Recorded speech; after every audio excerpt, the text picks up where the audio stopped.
حمد باری تعالیٰ پھر انشاءاللہ اس کے کلام کی طرف چلیں گے، کیونکہ تلاوت قرآن کریم کے بعد اللہ تبارک و تعالیٰ کی حمد بھی ضروری ہے، اور نعت رسول مقبول صلی اللہ تعالیٰ علیہ وآلہ وسلم تو ویسے ہی مسلمانوں کے دلوں کی جان ہے، تو انشاءاللہ ہم کلام بھی شامل کریں گے۔ جی صلی اللہ علیہ یا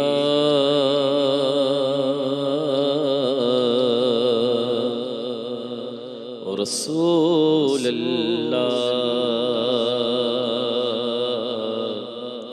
وسلم علیک یا حبیب اللہ۔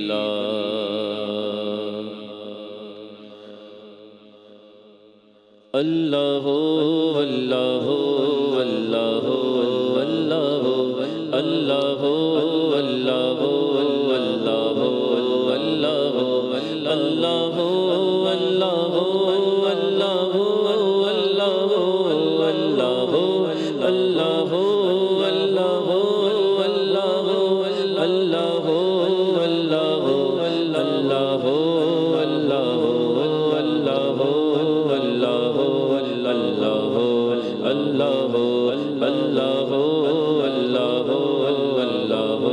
اللہ قلب کو اس کے رویت کی ہے آرزو، جس کا جلوہ ہے عالم میں ہر چاروں سو۔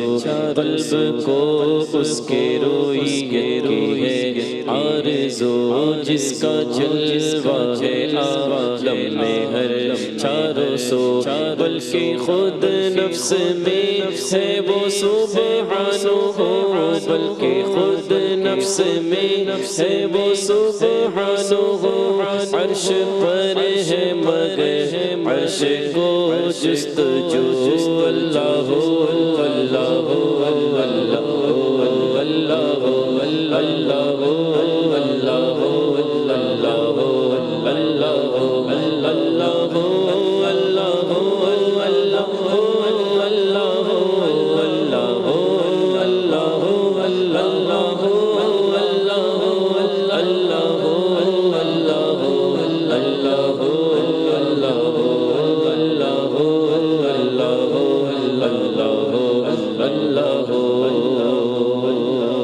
کسی جا نہیں اور ہر جگہ تو منظم قاسم برز سو۔ تو کسی جا نہیں اور ہر جگہ تو منظم قاسم برز سو۔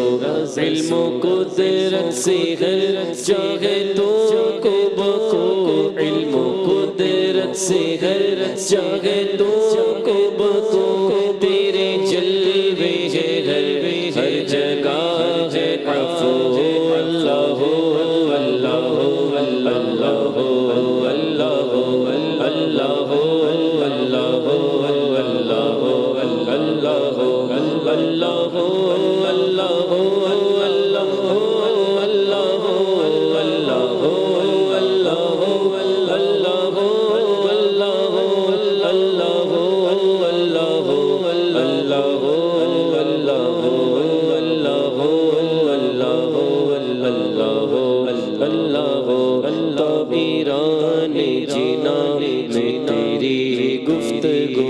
گیت تیرے ہی گاتے ہیں وہ خوشگلو طائران جینا میں تیری گفتگو، گیت تیرے ہی گاتے ہیں وہ خوشگلو۔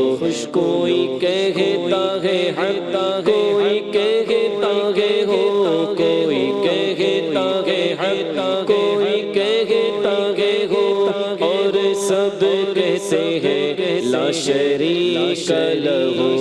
اللہ اللہ اللہ اللہ اللہ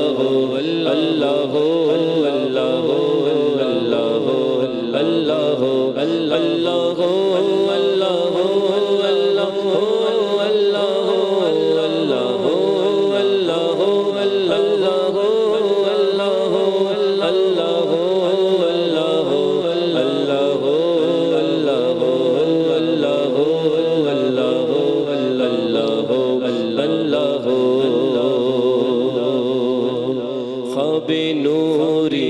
آئے جو نور خدا بقائے نور ہو اپنا ظلمت قضا خب نوری میں آئے جو نور خدا بقائے نور ہو اپنا ظلمت قضا جگمگا اٹھے دل چہرہ ہو پرزیاں جگمگا اٹھے دل چہرہ ہو پرزیاں نوریوں کی طرح شکل ہو ذکر ہو اللہ ہو اللہ ہو اللہ ہو اللہ ہو اللہ ہو اللہ ہو اللہ ہو اللہ ہو اللہ ہو اللہ ہو اللہ ہو اللہ ہو اللہ ہو اللہ ہو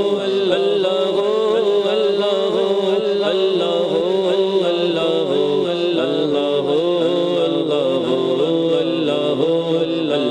ہو اللہ ہو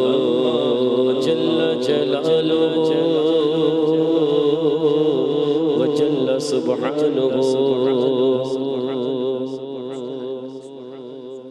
سرتاب قدم ہے تنے سلطان زمن پھو سرتاب قدم ہے تنے سلطان زمن پھو لب پھول دہن پھول سکن پھول بدن پھول لب پھول دہن پھول سکن پھول بدن پھول صدقے میں تیرے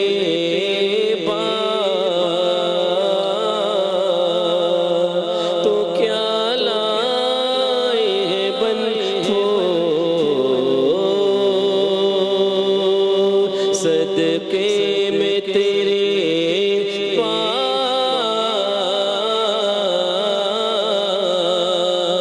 تو کیا لائے ہیں بن پھول اس غنچہ دل کو بھی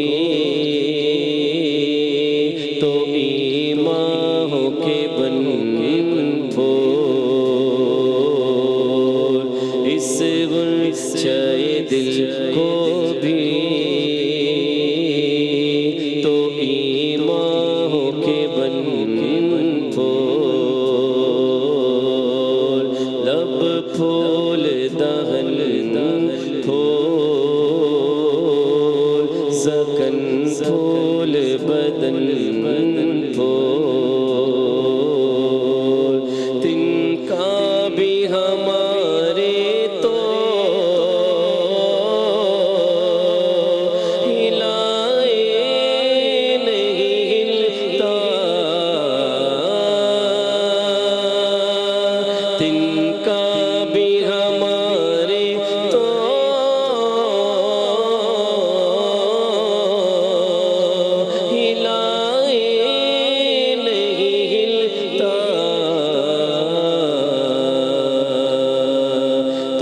چاہو تو ہو جائے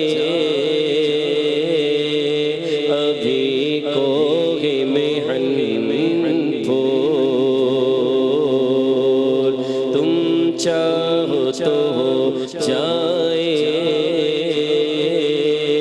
ابھی کوہ محن پھول لب پھول دہن پھول سکن پھول بدن پھول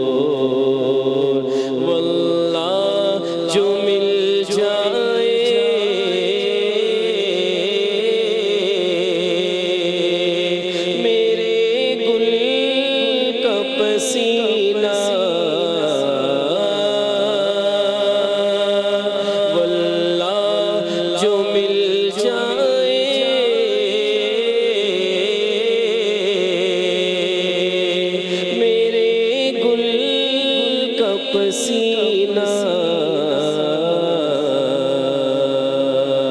مانگے نہ کبھی عطر نہ پھر چاہے دلہن پھول مانگے نہ کبھی عطر نہ پھر چاہے دلہن پھول لب پھول دہن پھول زکن پھول بدن پھول کیا بات رضا اس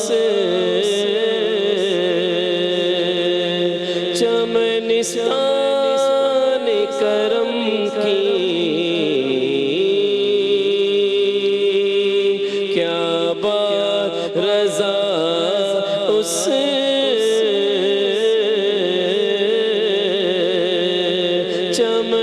چمنستان کرم کی زہرا ہے کلی جس میں حسین اور حسن پھول زہرا ہے کلی جس میں حسین اور حسن پھول لب پھول دہن پھول زکن پھول بدن پھول سرتاب قدم ہے تنے سلطان زمن پھول صلو علی الحبیب صلی اللہ تعالی علی محمد سرتاب قدم ہے تنے سلطان زمن پھول لب پھول دہن پھول زکن پھول بدن پھول سبحان اللہ سبحان اللہ حضور سید عالم صلی اللہ تعالیٰ علیہ وسلم کی مبارک ذات کا عالم ہی یہی ہے کہ ہر عضو جو ہے وہ پھول کی مانند ہے حضور سید اعلیٰ حضرت نے بڑی پیاری جو ہے وہ تشبیہ دی ہے اللہ تبارک و تعالیٰ ہمیں حضور صلی اللہ تعالیٰ علیہ وآلہ وسلم سے حقیقی عشق عطا فرمائے ناظرین اکرام جب اللہ تبارک و تعالیٰ نے اس دنیا کو بنایا تو اس دنیا میں مختلف قوموں کو بھیجا اور ان قوموں کی اصلاح کے لیے انبیاء اکرام کو پے در پہ بھیجنا شروع کیا اللہ تبارک و تعالیٰ نے حضرت آدم علیہ السلام کو بھیجا اس کے بعد حضرت شیس علیہ السلام دنیا میں تشریف لائے اور یوں جو ہے نبی علیہ السلام کا سلسلہ دنیا کے اندر چلتا رہا جاری رہا اور جب ہمارے پیارے آقا صلی اللہ تعالیٰ علیہ وآلہ وسلم اس دنیا کے اندر تشریف لائے اور حضور صلی اللہ تعالیٰ علیہ وآلہ وسلم آخری نبی ہیں آپ کے بعد کوئی نبی نہیں آئے گا تو اب یہ جو سلسلہ تھا امر بالمعروف و نہی عن المنکر بھلائی کا حکم دینا اور برائی سے منع کرنا لوگوں کو بھلائی اچھی چیزوں کا حکم دینا اور بری چیزوں سے روکنا یہ جو منصب تھا یہ جو کام تھا وہ امت کے سپرد کر دیا گیا اب امت ہی میں آپس میں ایک دوسرے کو لوگ نیکی کی دعوت دیتے ہیں برائی سے منع کرتے ہیں اور ان میں بھی کچھ لوگ ہیں کہ جن کو ماشاءاللہ خاص کر دیا گیا کہ جو قرب الہی زیادہ پاتے ہیں جو اللہ تبارک و تعالیٰ کے پسندیدہ بندے ہوتے ہیں اللہ تبارک و تعالیٰ کا قرب انہیں بہت زیادہ نصیب ہوتا ہے ان کو اولیاء اکرام کی جماعت کہا جاتا ہے جی ہاں یہ وہی اولیاء اکرام ہوتے ہیں کہ جو بندوں کو اللہ سے ملانے کا کام کرتے ہیں اللہ اللہ کیے جانے سے اللہ نہ ملے گا اللہ والے ہیں جو اللہ سے ملا دیتے ہیں تو یہ اولیاء اکرام ہیں کہ جو اللہ تبارک و تعالیٰ کی بارگاہ کی طرف لوگوں کی رہنمائی کر رہے ہوتے ہیں اور لوگوں کو برائی سے بچا کر نیکی کی راستے کی طرف گامزن کر رہے ہوتے ہیں نیکی کی طرف لا رہے ہوتے ہیں انہی اولیاء اکرام میں سے ایک بڑا ہی پیارا اور مشہور نام ہمارے سامنے آتا ہے تاج الاولیاء سید الاصفیاء وارث النبی عطائے رسول سلطان الہند حضرت سید خواجہ غریب نواز رحمۃ اللہ تعالیٰ علیہ آپ کی شخصیت بھی بڑی کمال کی ہے، اور الحمدللہ ہم ناز کرتے ہیں کہ ہم اس ملک عزیز ہندوستان کی سرزمین پر ہیں کہ جس سرزمین پر حضور غوث اعظم نے قدم رکھا تو 90 لاکھ کو نبی پاک صلی اللہ تعالیٰ علیہ وآلہ وسلم کے دامن سے جو ہے وہ وابستہ کر دیا۔ اللہ تبارک و تعالیٰ ہمیں خواجہ غریب نواز رحمۃ اللہ تعالیٰ علیہ کا بھی صدقہ نصیب فرمائے، اور جب 6 رجب آتی ہے، 6 رجب المرجب کا جب رجب المرجب کا مہینہ آتا ہے، اور جب اس کے اندر 6 رجب آتی ہے تو عاشقان خواجہ غریب نواز رحمۃ اللہ تعالیٰ علیہ کے دلوں کے اندر ایک خوشی کی لہر دوڑ جایا کرتی ہے، اور آپ اجمیر کی گلیوں میں دیکھیں کہ کس طریقے سے لوگوں کا ہجوم ہوتا ہے، اور عاشقان خواجہ غریب نواز رحمۃ اللہ تعالیٰ علیہ آپ کے در پر کس انداز میں، کس عقیدت کے ساتھ، محبت کے ساتھ حاضری دے رہے ہوتے ہیں۔ یہ منظر دیکھنے کے لائق ہوتا ہے اور واقعی میں دیکھنے والا ہوتا ہے۔ اللہ تبارک و تعالیٰ ہمیں آپ کے در کی بھی حاضری نصیب فرمائے، اور الحمدللہ ناظرین اکرام آج چھٹا روزہ ہے، اسی کی نسبت سے آج انشاءاللہ تذکرہ ہونا ہے، تذکرہ خواجہ غریب نواز رحمۃ اللہ تعالیٰ علیہ۔ تو آپ سے گزارش ہے کہ شروع سے لے کے آخر تک ہمارے اس پروگرام میں بنے رہیں، کیونکہ شاید نام تو بہت سارے لوگوں نے سنا ہوگا کہ خواجہ غریب نواز رحمۃ اللہ تعالیٰ علیہ بچہ جانتا ہے، لیکن آپ کے اوصاف کیا تھے، آپ کے کمالات کیا تھے، آپ کی کرامتیں کیا تھیں، آخر وہ کیا چیز تھی کہ جس کی بنیاد پہ لوگوں کے، مخلوق خدا کے دلوں کے اندر اللہ تبارک و تعالیٰ نے آپ کی محبت کو ڈال دیا ہے۔ آج ہم ان چیزوں پر انشاءاللہ ڈیٹیل سے کلام کریں گے، اور جب خواجہ غریب نواز رحمۃ اللہ تعالیٰ علیہ کی پیاری تاریخ آتی ہے، چھٹی شریف آتی ہے، تو عاشقان خواجہ غریب نواز رحمۃ اللہ تعالیٰ علیہ عرس کی صورت میں ایک جو ہے وہ آپ کے در پر ہجوم لگا ہوا ہوتا ہے، اور عرس بھی منا رہے ہوتے ہیں، آپ کو ایصال ثواب بھی کیا جا رہا ہوتا ہے، مختلف جگہوں پر لوگ جو ہے وہ آپ کو یاد کرتے ہیں، اور الحمدللہ ہندوستان کے اندر مختلف ممالک سے لوگ جو ہے وہ تشریف بھی لاتے ہیں، اور آپ کے در کی جو ہے وہ حاضری بھی ان کو نصیب ہو رہی ہوتی ہے۔ اور سچی بات یہی ہے کہ جو اولیاء کرام کے در سے جڑ جاتا ہے اس کے جو ہے وہ بگڑے کام بھی سنورتے چلے جاتے ہیں۔ آخر کوئی ایسی چیز تو ہوگی نا کہ جس کی بنیاد پر لوگ جوق در جوق ان کی طرف جو ہے وہ لو لگا کر اپنی فریادوں کو، اپنی التجاؤں کو ان کے سامنے رکھتے ہیں۔ آخر وہ چیز کیا ہے، انشاءاللہ کوشش کریں گے اس پروگرام میں بیان کریں، اور سب سے پہلے میں مفتی صاحب کی طرف ہی چلوں گا۔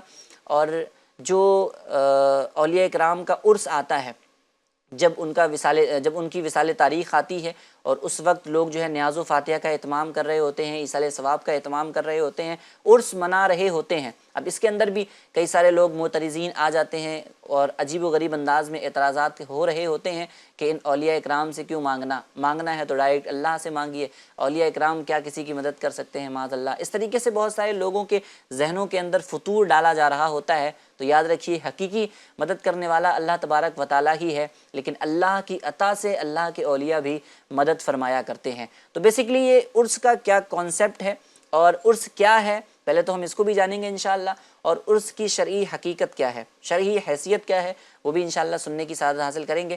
قبلہ مفتی صاحب، سب سے پہلے تو آپ اس کو ہی کلیئر فرمائیے گا کہ عرس کیا ہے، اور عرس کی ہمارے شریعت میں کیا حقیقت ہے اور کیا حکم ہے، کیا فرمائیں گے اس بارے میں؟ بسم اللہ الرحمن الرحیم۔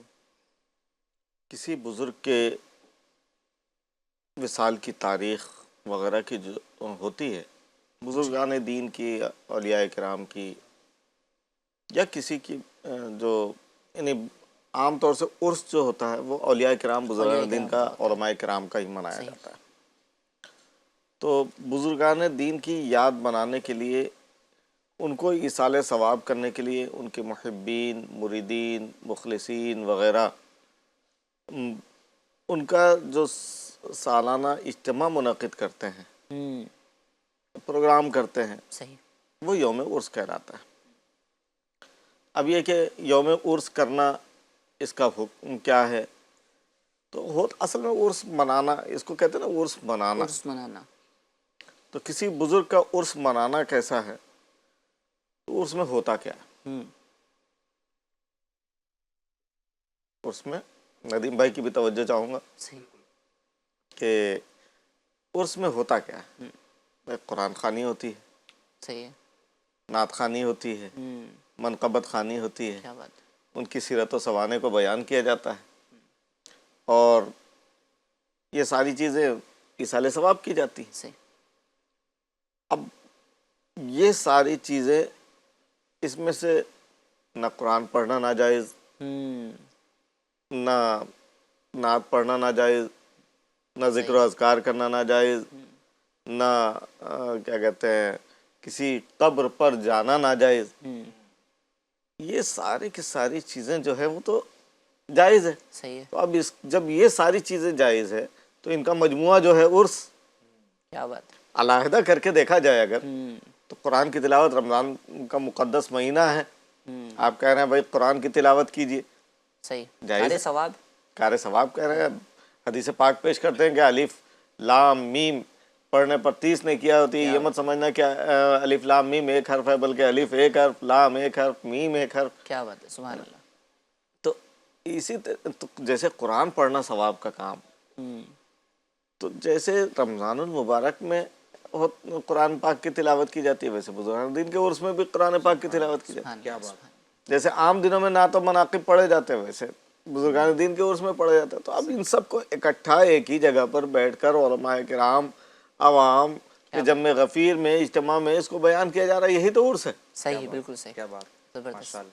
اچھا یہاں پر مفتی صاحب یہ تو سمجھے کہ ہمارے علماء اہل سنت کی ایک سخاوت ہی ہے کہ عرس کا ثبوت خود دیتے ہیں، حالانکہ دلیل تو اس کے ذمہ ہے نا کہ جو منع کرے، جو انکار کرے، جو آپ نے دعویٰ کر رہا ہے. دعویٰ کیا، دعویٰ تو آپ کا ہے کہ عرس ناجائز ہے. اللہ اکبر. اللہ اکبر. یعنی اشیاء میں دیکھیں تو سب اللہ اباحت اشیاء ہے. بات صحیح. اشیاء میں یہ دیکھیں تو پانی اباحت رکھا ہے، پانی کا یہ گلاس، اب اس کے اندر پانی پینا جائز ہے. صحیح ہے. اب اگر کوئی یہ دعویٰ کرے کہ یہ پانی پینا ناجائز ہے تو دلیل اس کو دینا پڑے گا کہ کیوں ناجائز ہے. کیا بات ہے. سبحان اللہ. کہ سبحان اللہ. مثلا وہ دو شرعی گواہ پیش کرے کہ اس کے اندر معاذ اللہ رب العالمین شراب کا قطرہ ملا دیا گیا یا کوئی ناجائز چیز مکس کر دی گئی. جواب دینا تو اس کے ذمہ ہے، دلیل پیش کرنا اس کے ذمہ ہے، نہ کہ اس کے ذمہ جو منا رہا ہے. منع کر رہا ہے. صحیح. صحیح. یہ چیزیں اصل میں حد سے زیادہ تجاوز کر جانا، کسی موقف کو لے کر اڑ جانا، وہ بزرگان دین کی سے دشمنی رکھنا، یہ اس طرح سے لے جاتی ہے. اچھا موضوع چلا ہی ہے عالم میں مفتی صاحب، تو ذرا یہ بھی کور کر لیا جائے کہ لوگ یہ کہتے ہیں کہ یار آپ تو یہ جو ساری باتیں بیان کرتے ہو نا یہ تو ٹھیک ہے، لیکن عرسوں میں تو بہت کچھ ہو رہا ہے. بہت کچھ ہو رہا ہے. عرس میں تو جناب جو ہے وہ ڈھول تاشے بھی چل رہے ہیں، عرس میں تو لوگ ناچ بھی رہے ہیں، مرد تو عورت عرس کا میں اختلاط ہے. اختلاط بھی ہو رہا ہے، تو کوئی پھر کچھ کیا کر رہا ہے، کچھ کیا کر رہا ہے. تو ہم تو کہتے ہیں کہ یار یہ سب چیزیں ہو رہی ہیں اس وجہ سے بند کرو. تو اس میں آپ کیا رہنمائی کریں گے کہ عرس ہی بند کر دیں یا پھر یہ برائیاں ختم کریں؟ ندیم بھائی شادی کرنا کیا ہے؟ بالکل جائز ہے، بعض صورتوں میں فرض بھی ہو جاتی ہے، فرض ہے، بعض صورتوں میں سنت ہے، ایسے ہی ہے نا. اچھا شادی بیاہ کی تقریب جو ہوتی ہے تو میرے آقا صلی اللہ علیہ وسلم نے فرمایا النکاح من سنتی. سبحان. نکاح میری سنت میں سے. اب نکاح کے لیے اسٹیج سجایا گیا، دلہا کو ہار پہنایا گیا، لائٹیں لگا دی گئی، کیا یہ چیزیں ناجائز ہیں؟ بالکل آرام ہے. جائز صرف جائز. ہم اہل سنت ہی کرتے ہیں یا دوسرے لوگ بھی یہ کرتے سب کر رہے ہیں، ہیں نا.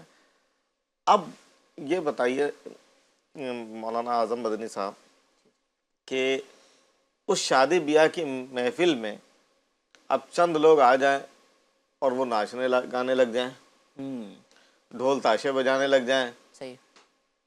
اور کیا کہتے ہیں غلط میوزک بجانے لگ جائیں، گناہ کے کام کرنے لگ جائیں، تو آپ شادی روک دیں گے؟ اور شادی کرنا ہی بند کر دو، شادی کرنا بند کر دو. نہیں شادی تو نہیں رکے بڑا گی. زبردست پکڑا ہے مفتی صاحب. صحیح.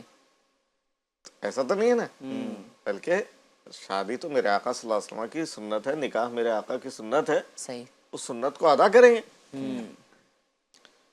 بلا تشبیہ و تمثیل. اگر کسی عرس میں کوئی اس طرح کی تقریب ہو رہی ہے جو شرع کے خلاف ہے تو اس کو دور کی جائے. ناک پہ مکھی بیٹھ جائے تو ناک کو تھوڑی کاٹ کے پھینک دیں گے، مکھی اڑائے گا. کیا بات ہے، کیا بات ہے. اسی طریقے سے کوئی غلط کام اگر کوئی کر رہا ہے تو وہ غلط کر رہا ہے، اس کی وجہ سے پورا عرس تھوڑی غلط ہو جائے گا. صحیح فرمایا، صحیح ہمارے فرمایا. ہندوستان کے اندر بڑی بڑی خانقاہیں اور عرس ہوتے ہیں. آپ دیکھ لیجئے کہیں ایک ایسا کوئی کام نہیں ہوتا جو شریعت کے خلاف ہو. اعلیٰ حضرت امام اہل سنت مجدد دین و ملت، امام عشق و محبت، سبحان اللہ. امام احمد رضا خان علیہ رحمت و رضوان کا عرس ہوتا ہے. نہ کہیں ڈھول، نہ کہیں باجا، نہ کہیں کوئی اور میوزک، نہ کہیں گانا، نہ کہیں خلاف شرع قوالی، کچھ نہیں.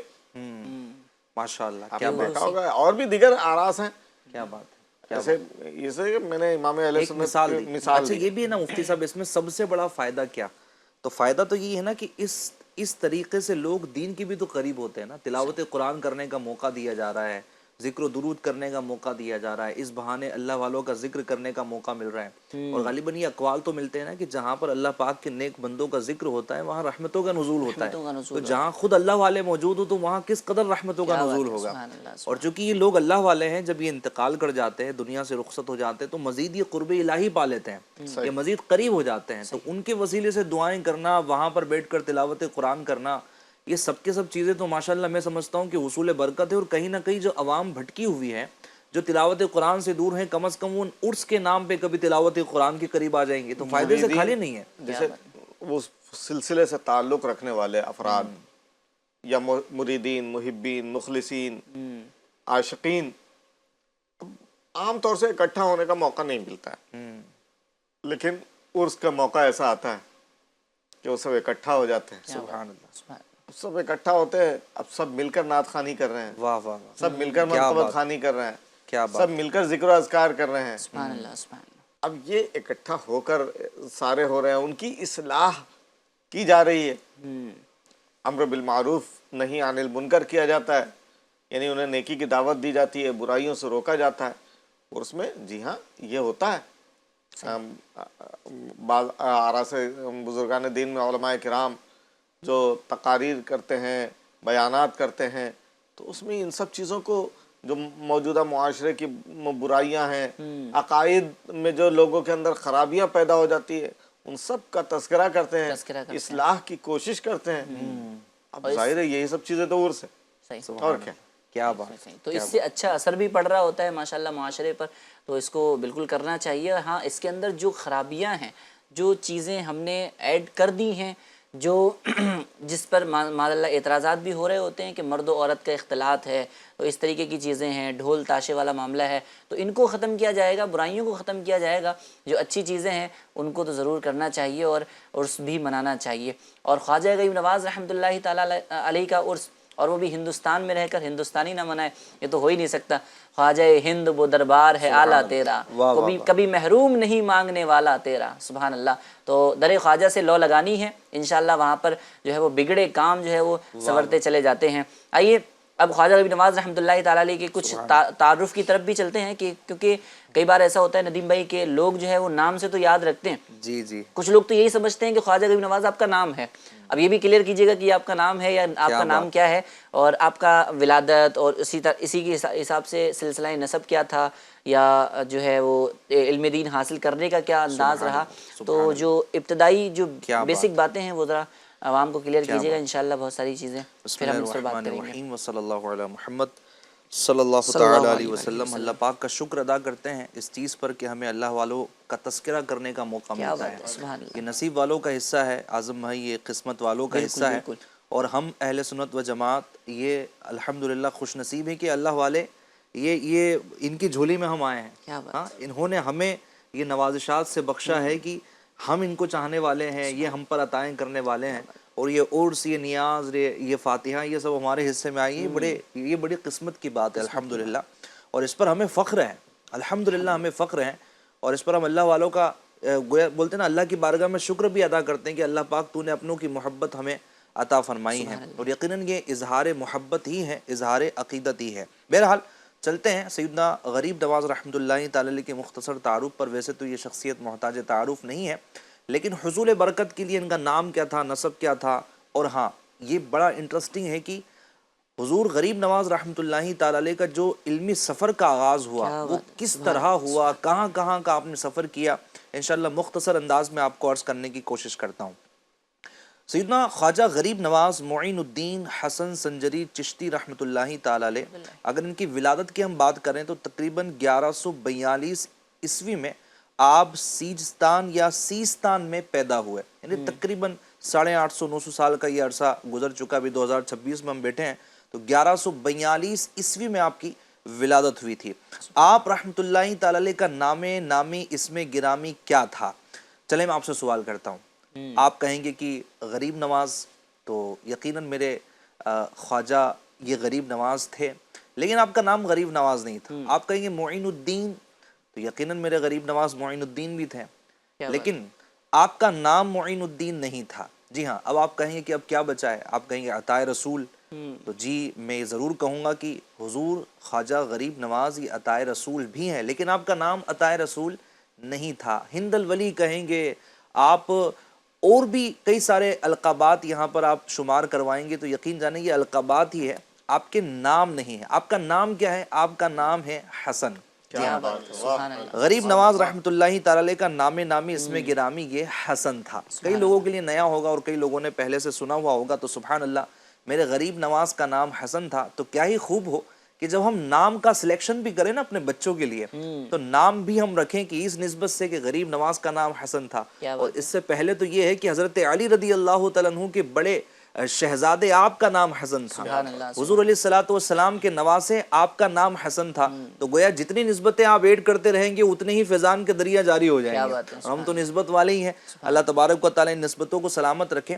اچھا، دوسری خصوصیت یہ تھی آپ میں ایف جی چینل کے ناظرین کہ حضور غریب نواز رحمۃ اللہ تعالی علیہ یہ نجیب الطرفین تھے، یعنی حسنی اور حسینی سید تھے، یعنی دونوں طرف سے گویا کہ آپ کا یہ سلسلہ ملتا تھا۔ القابات کی اگر بات کریں تو آپ کے القابات کون نہیں جانتا، بلکہ ان القابات کی حقیقت اپنے تو کیا غیر بھی تسلیم کرتا ہے، سبحان اللہ، کیونکہ اس کا جو ظہور ہے، یعنی غریب نواز رحمۃ اللہ تعالی علیہ کی عنایتوں کا، عطاؤں کا، آپ کے فیضان کا جو دریا ہے نا، یہ ایسا دریا ہے کہ ہند میں نہیں بلکہ پوری دنیا میں سب اس سے سیراب ہو رہے ہیں، اپنے بھی پرائے بھی جاتے ہیں اور سیراب ہو جاتے ہیں۔ یہ عطاؤں کا دریا ہے، ایسا مشہور ہوا، بعض تو ایسے مشہور ہوئے کہ عالم کی حیثیت رکھنے لگے۔ سبحان اللہ، کیا بات ہے، اتنا نوازا غریبوں کو کہ آپ کا نام گویا لوگ غریب نوازی سمجھنے لگے۔ تو آپ کے القابات میں سے معین الدین، صحیح۔ اچھا معین الدین کا مطلب کیا ہوتا ہے؟ دین کا مددگار۔ سبحان اللہ، اللہ پاک ہمیں بھی دین کا داعی بنائے، دین کا مددگار بنائے۔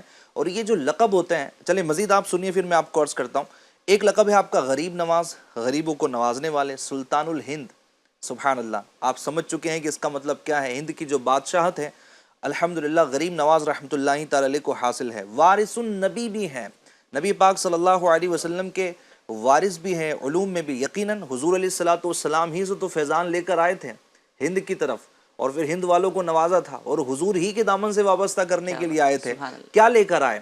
وہ وراثت میں کیا لے کر آئے؟ حضور کا اخلاق لے کر آئے، حضور کا کردار لے کر آئے، حضور کا علم لے کر آئے، حضور کی وہ جو نیکی کی دعوت تھی وہ لے کر آئے، جذبہ دین لے کر آئے، ایثار لے کر آئے، خدمت خلق لے کر آئے، اللہ تبارک و تعالیٰ کی محبت لے کر آئے، خوف خدا لے کر آئے، وہ ساری عنایتیں لے کر آئے اور یہاں پر جب تقسیم کی اور گویا کہ وہی تصویر بنے رہے اخلاق و کردار کی، تو دیکھیں پھر کیا ہوا کہ لوگ آپ کے دامن سے وابستہ ہوتے چلے گئے۔ تو آپ حقیقی معنوں میں وارث النبی ہیں۔ اچھا، میں آپ کو بتاؤں کہ یہ القابات جو ہے نا وہ ایسے ہی نہیں مل جاتے، یعنی یہ القابات جن کے جیسے تھے نا یہ بالکل ویسے ہی تھے۔ اچھا مفتی صاحب، یہ بھی ہے نا کہ القابات کا جو ایک سلسلہ ہوتا ہے نا، ایک معاملہ ہوتا ہے کہ اس میں بھی ذرا سا ہم بے معیار سے رہتے ہیں، جس کو بھی چاہا جو بھی لقب دے دیا، فلاں یہ بھرمار چل رہی ہے آج تو القابات یوں مل یہ جو والا معاملہ ہوتا ہے یہ بڑا عجیب ہوتا ہے۔ تو یہ بھی دیکھنا چاہیے کہ ہم جس کو کچھ بول رہے ہیں، کچھ خطاب کر رہے ہیں، واقعی میں وہ اس بات کا اہل بھی ہے یا نہیں ہے۔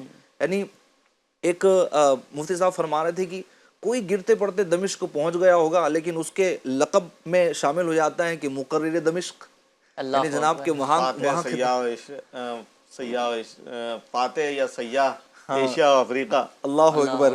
تو یہ القابات کے حوالے سے بھی جو ہمارا ایک معاملہ ہے، بہرحال ہم کو احتیاط کرنی چاہیے۔ تو حضور غریب نواز رحمۃ اللہ تعالی علیہ کے القابات ہیں، آپ کا سلسلہ نسب بھی سبحان اللہ سید معین الدین حسن بن سید غیاث الدین حسن بن سید نجم الدین طاہر بن سید عبد العزیز ہے۔ اچھا، اب آپ کے علم دین کے سفر کی طرف آ جاتے ہیں۔ کیا شاندار سفر تھا اعظم بھائی، اتنا پیارا سفر تھا اور آغاز بھی صحیح وقت پر ہوا۔ کیا بات۔ اچھا، دوسری بات یہ اہم یہ ہے کہ اللہ تبارک و تعالیٰ کو جس سے بڑا کام لینا ہوتا ہے نا، رب تبارک و تعالیٰ کی رحمت اس کو بچپن ہی سے اپنے آغوش میں لیتی ہے۔ بلکہ کبھی تو یہ جلوہ ہوتا ہے کہ ماں کے پیٹ سے ہی اس کی تربیت شروع ہو جاتی ہے، ماں کے پیٹ سے ہی اس کو گویا کہ اس کو بنانا شروع کر دیا جاتا ہے، اس کو تیار کرنا شروع کر دیا جاتا ہے۔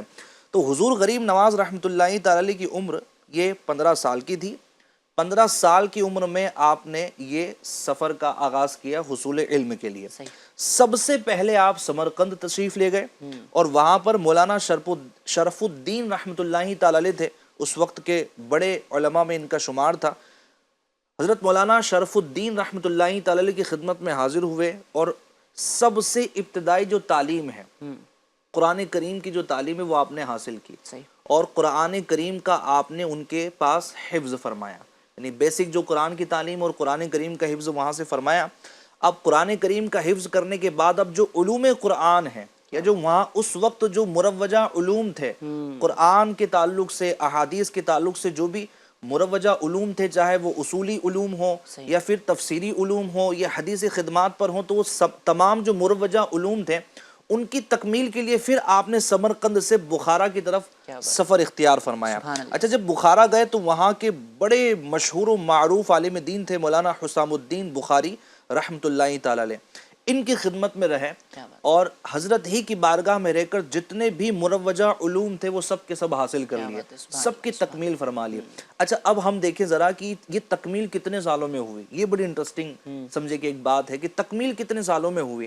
دیکھیں ابھی اگر فی الحال ہم بات کریں جو ہمارے یہاں پر مروجہ علوم ہیں ان میں سے بھی کچھ علوم درس نظامی میں داخل ہیں اور اس کی تکمیل کے لیے بھی تقریباً 7-8 سال لگ جاتے ہیں اور وہ بھی اگر ایک دم محنت کے ساتھ طالب علم لگا رہے تو کہا جا سکتا ہے کہ اس نے کچھ لے لیا ان علوم میں سے. ورنہ اکثر تو جو ہے وہ جو اس فن کی کتابیں ہوتی ہیں ان فنی کتابوں میں سے بھی کوئی ایک آدھ کتاب ہوتی ہے اس میں بھی طلبہ کی خواہش رہتی کہ بھائی کوئی آسان سے شامل کر دو. اچھا اس آسان سی کتاب میں بھی یہ رہتا ہے کہ جناب نصاب تھوڑا کم رکھو ورنہ ہمارے لیے مشکل ہو جائیں گے. یعنی آج کی کیفیت یہ ہے کہ کسی کو بھی یہ کہنا کہ اس فن کا ماہر ہے یہ بڑا مشکل فیصلہ ہوتا ہے کہ بھائی یہ جو ہے نا یہ سمجھے کہ ماہر ہے فن ہے, بہت مشکل ہوتا ہے. لیکن غریب نواز رحمۃ اللہ تعالی علیہ نے مولانا حسام الدین رحمۃ اللہ تعالی علیہ کی خدمت میں رہ کر جتنے مروجہ علوم تھے ان پر مہارت تامہ حاصل کر لی. اب قرآن حفظ کرنے سے لے کر مروجہ علوم کی تکمیلیت تک کتنا عرصہ لگا؟ صرف 5 سال. اللہ اللہ اللہ 5 سال کی عمر میں صرف 5 سال کی عمر میں یہ تمام مروجہ علوم حاصل کر لیے اور الحمدللہ پھر یہ ماشاءاللہ باقاعدہ یہ ایک جس کو بولتے ہیں نا کہ علم کا انبار ایک علم کا جہان آپ کے اندر آباد ہوا. یہ 5 سال میں آپ نے ماشاءاللہ حاصل کیا. اچھا یہ کیوں ہوا, یہ کیسے ہوا؟ اللہ تبارک و تعالیٰ کی مدد, اخلاص, پھر وہ جذبہ, وہ قربانی, پھر اپنے استاد کا ادب. یہ بھی یعنی واقعات ہے بڑے طویل اس کے کہ آپ کے علم کا حاصل کرنے کا انداز کیا تھا. لیکن ظاہر سے بات ہے کہ ایک مختصر وقت ہوتا ہے. اچھا پھر کیا ہوا, ظاہری علوم تو حاصل کر لیے. اب کیا ہوا کہ اندر ایک خلبلی تھی, اندر ایک طوفان بپا تھا کہ یہ تو ہو گیا لیکن باطنی علوم کہاں سے ملے. ظاہر تو چمکا ہے لیکن دل کہاں سے چمکے, دل کون چمکا ہے. اب وہاں سے آپ نے سفر اختیار کیا, آگے کی طرف آپ روانہ ہوئے اور پھر آپ پہنچے حجاز مقدس کی طرف. کیا بات. وہاں آپ پہنچے اور ایک پیر کامل کی تلاش تھی کہ کوئی پیر کامل مل جائے تو اب اس کی خدمت میں رہنا ہے اور اپنے دل کی بولتے نا کہ صفائی ستھرائی کرنی. ویسے تو صاف ہی دل تھے لیکن یہ بزرگان دین باقاعدہ اپنے تزکیہ نفس کے لیے اپنے باطنی علوم سے گویا کہ اپنے آپ کو آراستہ کرنے کے لیے سفر اختیار کرتے. تو آپ پہنچے اس وقت کے مرد قلندر قطب وقت حضرت سیدنا عثمان ہارونی چشتی رحمۃ اللہ تعالی علیہ. جب ان کو پایا کہ اتنی بڑی شخصیت ہے, ان کا زہد و تقوی, ان کا کردار, ان کا اخلاق اتنا شاندار ہے تو سبحان اللہ ان کی خدمت میں حاضر رہے اور حضرت کی خدمت میں طویل عرصہ گزارا. سفر حج پر بھی انہی کے ساتھ روانہ ہوئے اور سبحان اللہ. اعظم بھائی بس اس پر پھر میں اس موضوع کا اختتام کرتا ہوں کہ دیکھیں جو مرید ہوتا ہے نا وہ تو اپنی پیر کی تعریف کرتا ہے. کیا بات ہے. جو بھی مرید ہے وہ اپنے پیر کی تعریف کرتا ہے لیکن کمال یہ ہے کہ پیر اپنے مرید کی تعریف کرے, پیر اپنے مرید کی تعریف کہ میرا یہ مرید بڑا با کمال ہے, میرا یہ مرید بڑا با کمال ہے. آپ دیکھیں کہ حج کے موقع پر آپ کے مرشد گرامی حضرت عثمان ہارونی رحمۃ اللہ تعالی علیہ آپ خود فرماتے کہ ہمارا معین الدین اللہ کا محبوب ہے, مجھے اپنے مرید پر فخر ہے. اللہ اکبر. یہ اللہ کا محبوب ہے, یہ مزدہ بھی سنایا. اچھا یہ بھی بڑے کمال کی بات ہوتی ہے کسی کو یہ کہہ دینا کہ اللہ کا محبوب ہے, مطلب پیر اتنے پہنچے ہوئے ہیں تو یہ ارشاد فرما رہے ہیں. آج تو معاملہ یہ کہ نہ خود پہنچے ہوئے ہیں نہ پہنچانے کی طاقت رکھتے ہیں. تو بہرحال یہ بھی یعنی اس لقب سے یعنی اس ارشاد سے بھی ہمیں سیکھنے کو ملتا ہے کہ پیر بھی ایسے کو بنانا چاہیے کہ واقعی میں جو آپ کو کہیں پہنچا سکے. صحیح. کہیں سے مراد نبی پاک صلی اللہ علیہ وسلم کے قدموں میں پہنچا ہے, اللہ کی بارگاہ میں پہنچا ہے. اللہ اللہ وہ پہنچا ہوگا تو آپ کو پہنچائے گا, ورنہ وہ اپنی خیر منائے, آپ بھی اپنی خیر منائیں. تو بہرحال آپ مرشد کریم کی بارگاہ میں رہیں. اچھا, پھر اس کے علاوہ بھی کئی مقامات پر آپ کے جو پیر صاحب تھے انہوں نے آپ کے متعلق تعریفی جملے ارشاد فرمائے اور آپ کو آگے لے کر چلتے رہے. بہرحال پھر کئی ملکوں کا سفر ہوا اور پھر ایک وقت آیا کہ نبی پاک صلی اللہ علیہ وسلم کی بارگاہ سے آپ کو مزدہ ملا اور پھر آپ ہند کی کیا طرف بات ہے، تشریف سبحان لائے. اللہ سبحان اللہ. تو یہ جو ہے نا وہ آپ کا علم دین کا سفر رہا، لیکن اس سے پہلے بھی یہ آپ علم دین کی طرف گئے تو گئے کیسے؟ اس کے پیچھے بھی ماشاءاللہ بڑا انٹرسٹنگ واقعہ ہے. میں اس کی طرف اشارہ کرتا ہوں کہ آپ کے والد صاحب کا جو ہے وہ انتقال ہو گیا تھا. 15 سال کی عمر تھی اور اس کے بعد جو ہے وہ آپ کے وراثت میں جو ہے ایک پنچکی حصے میں آئی اور جو ہے وہ انگور کا جو ہے وہ باغ آپ کے حصے میں آیا اور آپ باغ کی دیکھ بھال اور رکھوالی وغیرہ کرتے تھے.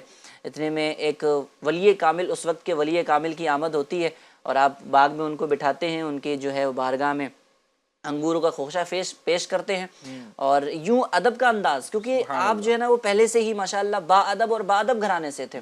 آپ نے ولی کامل کا ادب کیا. انہوں نے اپنے جو ہے وہ جو بھی ان کے پاس ساز و سامان تھا اس میں سے ایک روٹی کا ٹکڑا نکالا اور آپ کو کھلا دیا. وہ اس روٹی کے ٹکڑے کی برکت تھی کہ دل کی دنیا زیر و زبر ہو گئی. آپ نے جو ہے نا وہ سارا ساز و سامان جو ہے وہ اللہ تبارک و تعالیٰ کی بارگاہ میں جو ہے وہ پیش کیا، لوگوں کو خیرات کر دیا. باغ جو تھا وہ بھی لوگوں کے جو ہے وہ سپرد کر دیا، اللہ تبارک و تعالیٰ کی راہ میں دے دیا اور سب کچھ مال وغیرہ سب کچھ لوٹا کر کے راہ خدا میں خرچ کر کے پھر جو ہے وہ علم کی طرف آپ جو ہے وہ گامزن ہوئے اور اس انداز میں آپ نے علم حاصل کیا، آپ نے ملاحظہ کیا. یعنی کتنی کمال کی بات ہے نا مفتی صاحب کی. کبھی تو اولیاء کرام کے شان ہوتی ہے کہ کسی کے دل کو بدلنے کے لیے ایک روٹی کا ٹکڑا کافی ہو جاتا ہے. اللہ اللہ اللہ اللہ، یعنی اپنے ہاتھ سے دے دیا اس کا دل روشن ہو گیا. کبھی اپنے گلے لگا لیا، سب کچھ انیل دیا. یعنی کیا اللہ کے اولیاء کرام کی شان ہے اعظم بھائی. دیکھیں اللہ تبارک و تعالیٰ کے کیسے یہ برگزیدہ بندے ہوتے ہیں. اللہ پاک ان کی محبت ہمیں نصیب فرمائے اور انہی کے قدموں میں ہمیں رکھیں کہ یہ اللہ تبارک و تعالیٰ کی عطا سے جس کو جو دینا چاہتے ہیں وہ عطا کر دیتے ہیں. صحیح اور ماشاءاللہ مل رہا ہوتا ہے، مانگنے والوں کو مل رہا ہوتا ہے اور مانگتے رہیں گے. محسنین ہیں، امت کے احسان کرنے والے حضرات ہیں اور محسنین کے قریب تو ویسے ہی فرمایا گیا کہ رحمت ہوتی ہے. اللہ تبارک و تعالیٰ قرآن کے اندر ارشاد فرماتا ہے ان رحمت اللہ قریب من المحسنین، کہ بے شک اللہ کی رحمت محسنین کے قریب ہے. اور کون ہے محسنین؟ وہی جو اللہ والے ہیں، اللہ کے راستے پر چل رہے ہوتے ہیں اور لوگوں کو چلا رہے ہوتے ہیں. اللہ تبارک و تعالیٰ ان کے در کی حاضری ہمیں بھی نصیب فرمائے اور ان کی سیرت کو سمجھ کر پڑھنے اور اس پر عمل کرنے کی توفیق عطا فرمائے. ناظرین اکرام، میں ایک بار سوال پھر سے دوہرا دیتا ہوں کہ آج کے سوال کا جواب آپ نے کیا دینا ہے. آج کے سوال کا جواب دینا ہے، سوال یہ ہے کہ غسل کے اندر کتنے فرائض ہیں.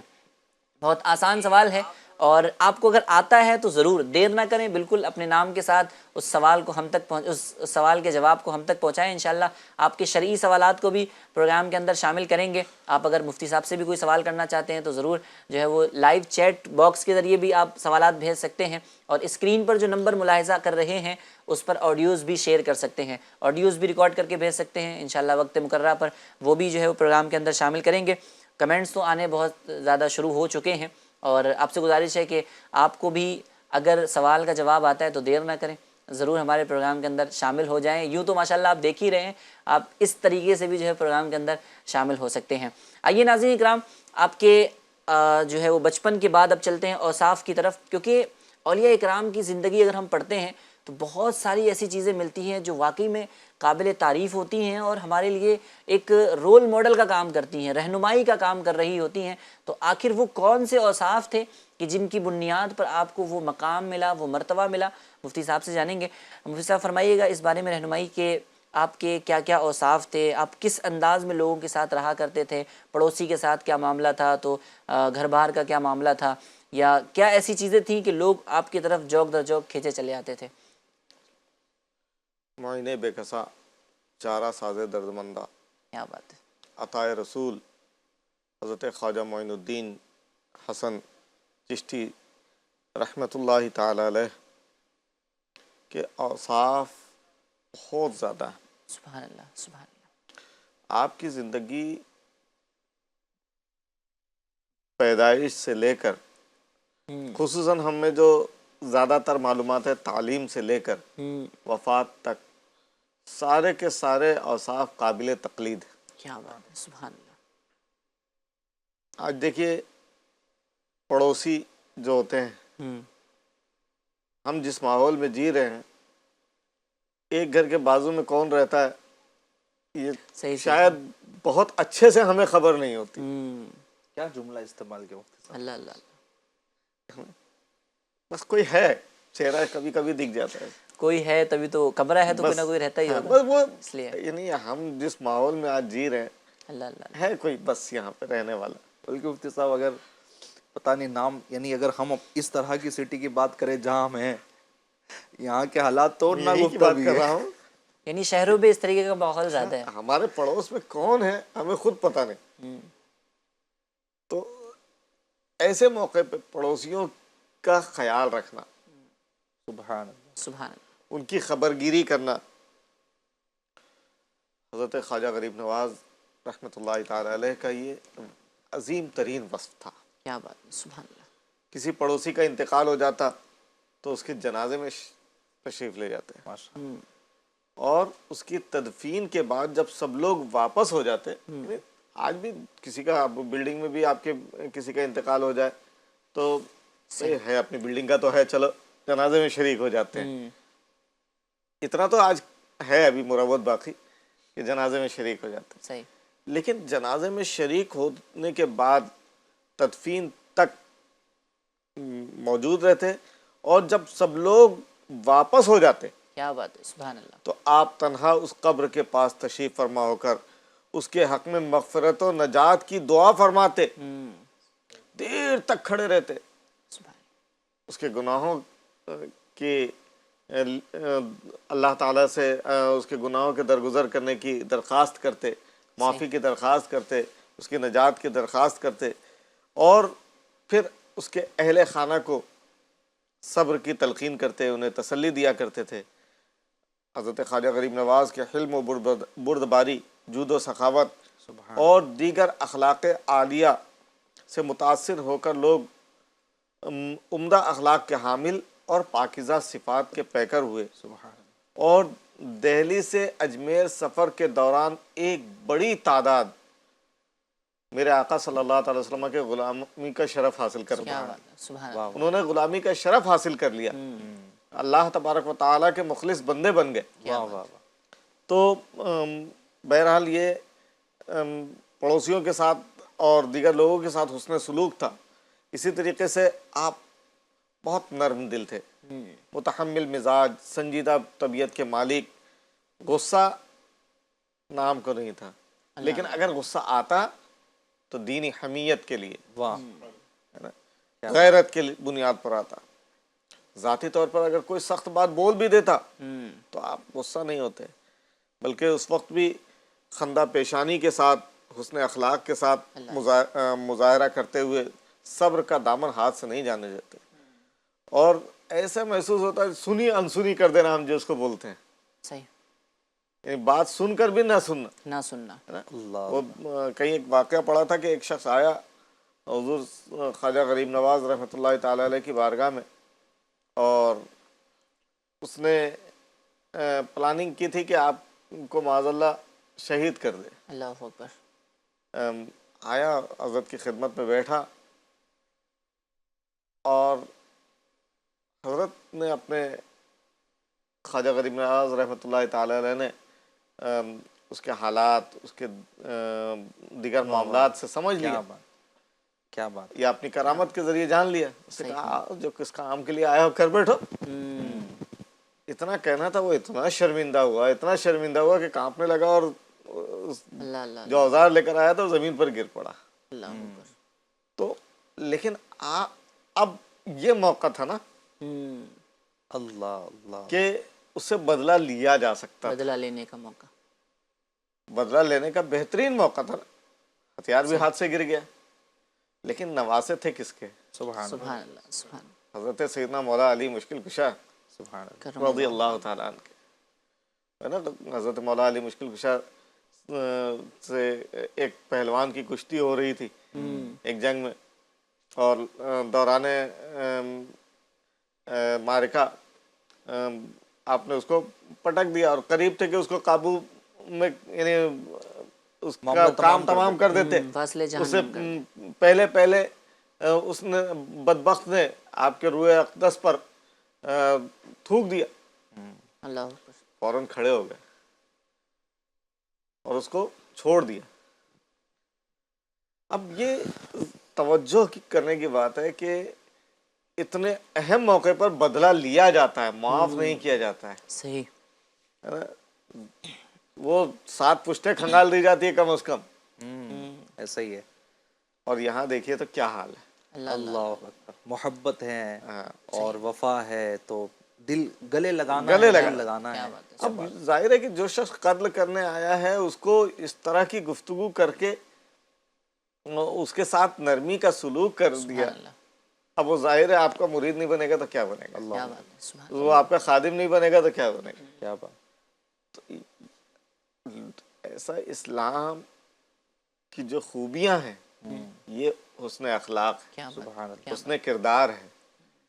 اچھا کردار پیش کیا تو لوگ دامن مصطفیٰ سے وابستہ ہوتے کیا ہیں. بات ہے. کیا بات ہے. کسی نے کہا مفتی صاحب کہ اسلام، لوگ کہتے ہیں اسلام تلوار کے زور سے پھیلا ہے، تو کہنے والے نے کہا کہ اسلام تلوار کے زور سے پھیلا تو ہے لیکن وہ تلوار لوہے کی نہیں، اخلاق کی. اخلاق کی تلوار تھی. میں یہی عرض کر رہا تھا، یہ جو مثالیں دے رہا یہ اسی کی مثال دے رہا ہوں کہ اگر خواجہ غریب نواز رحمۃ اللہ تعالی علیہ نے اسلام لوگوں کے دلوں میں منور کیا، اسلام کے روشنی کو منور کیا، کیا بات. تو وہ اپنے اخلاق کے ذریعے، اپنے کردار کے ذریعے، اپنے گفتار کے ذریعے، اپنے حسن سلوک کے ذریعے انہوں نے لوگوں کی خدمت کی.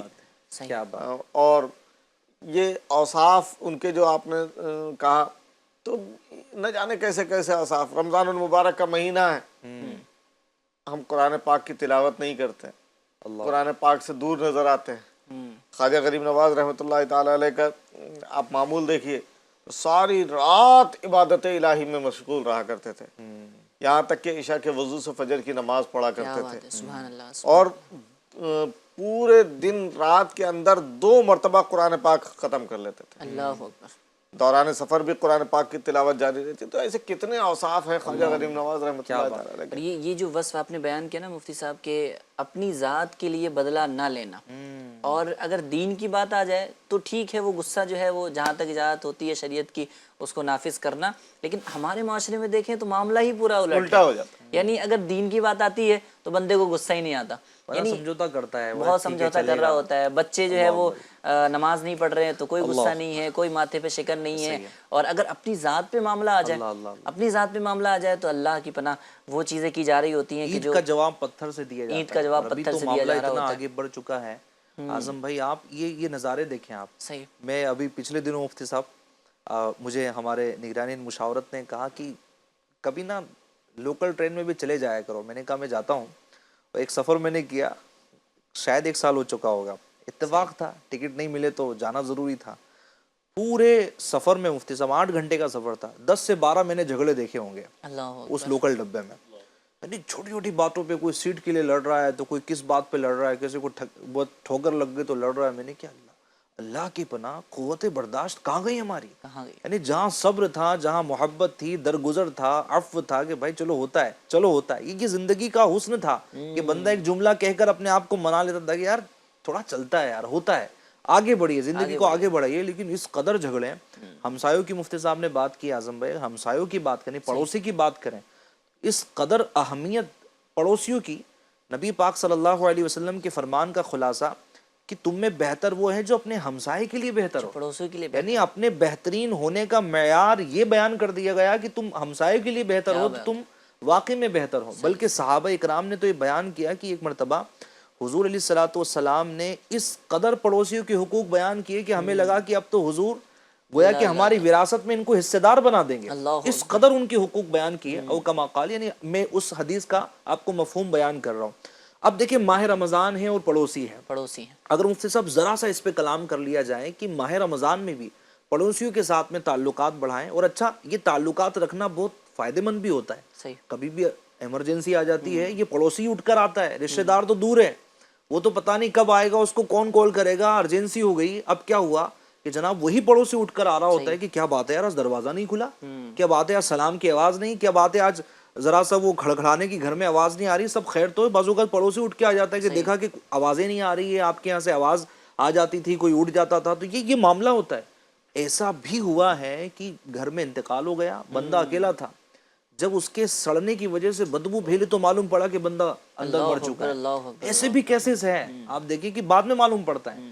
اس کی بہت ساری وجوہات ہو سکتی, لیکن ایک وجہ یہ بھی رکھتی کہ ہم تعلقات نہیں رکھتے, ہم ملتے نہیں ہیں, ہم بات چیت نہیں کرتے ہیں. یہی ہوتا ہے جو مفتی صاحب نے بیان کیا کہ سالوں گزر جاتے ہیں لیکن معلوم نہیں ہوتا کہ پڑوسی کون تھا. تو تعلقات رکھیں. اسلامی بہنیں بھی شرعی حدود کے ساتھ میں تعلقات کا سلسلہ ان کا بھی رابطہ ہونا چاہیے. فضولیات کی بیٹھکیں نہ ہوں, ادھر ادھر کی باتیں نہ ہوں, خواہ کی مجلس سے بیٹھکیں نہ ہوں. ہم نے کئی جگہوں پہ ایسا دیکھا ہے ماشاءاللہ, جیسے ابھی یہ تو شہر کا آپ معاملہ بیان کر رہے ہیں, گاؤں دیہات میں اگر آپ جاتے ہیں تو اگر کچھ نیاز فاتحہ کی ترکیب ہوتی ہے نا تو ایک پیالی ایکسٹرا بنائی جاتی ہے, یہ وہ پڑوسی کے گھر میں جائے گی. اگر بریانی بنی ہے نا تو ایک پلیٹ جو ہے وہ پڑوسی کے کتنا پیارا ہے. یعنی ماہ رمضان تو اس کے لیے بیسٹ ایک آفر ہے, بنائیں تو بھیجائیں. حدیث پاک میں نا کہ جب تم گوشت بناؤ تو شوربہ بڑھا دو. کیا بات ہے, کیا بات ہے, سبحان اللہ, واہ واہ واہ. اپنے پڑوسی کے بچوں کو بھی کچھ دے دو. سبحان اللہ سبحان اللہ. یعنی سحری میں کریں نا, سحری میں اگر آپ بنائیں تو 2 پراٹھے زیادہ بنا لیں, 2 اپنے دہی کی کٹوریاں آپ زیادہ رکھ لیں, ٹھیک ہے, کچھ آپ فروٹس وغیرہ افطار کی بات کریں تو تھوڑا سا بڑھا کر لے کر آ جائیں اور اپنے پڑوسیوں کو دیں, محبت میں بھی اضافہ ہوگا. اور اچھا یہ بھی ایک چیز ہوتی ہے مفتی صاحب, یعنی چلیں ایک یہ فائدہ میں یہ بھی آپ کو بتا دو, جو دیتا ہے نا اس کو ملتا بھی ہے پھر. یعنی ایک شخص نے کہا کہ یار میرا نا فائدہ ہو جاتا ہے. فائدہ کیسے ہوتا ہے؟ فار ایگزامپل اس نے گھر میں حلوہ بنایا, اب وہ حلوہ اس نے دوسرے 10 گھروں میں تقسیم کر دیا. اب اس کی استطاعت صرف حلوہ بنانے کی تھی, صحیح ہے, اب اس نے حلوہ 10 گھروں میں تقسیم کر دیا, دینے کے بعد وہاں سے ریٹرن آیا تو کسی کے یہاں سے کچھ آیا, کسی کے یہاں کچھ آیا, دیا حلوہ تھا لیکن 10 طرح کی ڈش نہیں کھانے کا موقع مل گیا. سبحان اللہ. اچھا یہ نیت نہیں ہونی چاہیے, حلوے نے جلوہ دکھا حلوے کا دیا, جلوہ مل گیا. حلوے کا جلوہ مل گیا. اچھا یہ نیت نہیں ہونی چاہیے کہ مجھے ریٹرن ملے گا, یہ ہونا بھی نہیں چاہیے. یہ بعض بھی لوگ ہوتا کہتے ہے ہیں کہ بعض بھائی مل اوقات جائے, لوگ دیتے اس نیت سے کہ ہمیں ریٹرن ملنا چاہیے. تو خیر یہ نیت نہیں ہونی چاہیے ناظرین اکرام. اور لوگ ایسا سب نہیں کرتے ہوں گے, مجھے امید قوی ہے. جی ہو سکتا ہے کسی کی نیت ہو, لیکن اچھی نیتوں کے ساتھ پڑوسیوں کا, رشتہ داروں کا, خصوصاً آس پاس جو پڑوسی ہیں ان کا تو دھیان کیا رکھنا. بات ہے. اور خواجہ غریب نواز رحمۃ اللہ تعالیٰ علیہ کی مبارک سیرت آپ ملاحظہ کر رہے ہیں, اور ہو سکتا ہے آپ دسترخوان پر ہی ہوں, ابھی اٹھیں اور کچھ اٹھا کر جو ہے اپنے پڑوسی کو بھی جو ہے وہ دے کر آئیں ضرور. اور یہ انداز تھا خواجہ غریب نواز رحمۃ اللہ تعالیٰ علیہ کا کہ اپنے پڑوسیوں کے ساتھ کیا حسن سلوک فرمایا کرتے تھے, کیا ان کی جو ہے وہ دکھ درد کے اندر بھی اور تکلیف کے اندر بھی ساتھ دیا کرتے تھے. یہ انداز تھا. ہم غلامان خواجہ غریب نواز رحمۃ اللہ تعالیٰ علیہ کے لیے یہی تعلیمات ہیں کہ ہم بھی اپنے پڑوسیوں کا خیال رکھیں, ان کے حقوق کو پہچانیں. اسلام نے ماشاءاللہ باضابطہ پڑوسیوں کے حقوق بیان کیے ہیں. اللہ تبارک و تعالی ہمیں اس کو سمجھ کر پڑھنے اور اس پر عمل کرنے کی بھی توفیق عطا فرمائے. آئیے آپ کی آڈیوز کی طرف بھی چلیں گے. مفتی صاحب کے لیے کئی سارے سوالات بھی آئے ہوئے ہیں, سوالات ریڈی ہو تو چلائیے گا. السلام علیکم ورحمۃ اللہ وبرکاتہ. وعلیکم السلام ورحمۃ اللہ وبرکاتہ. میں محمد انیس اتاری دہلی سے.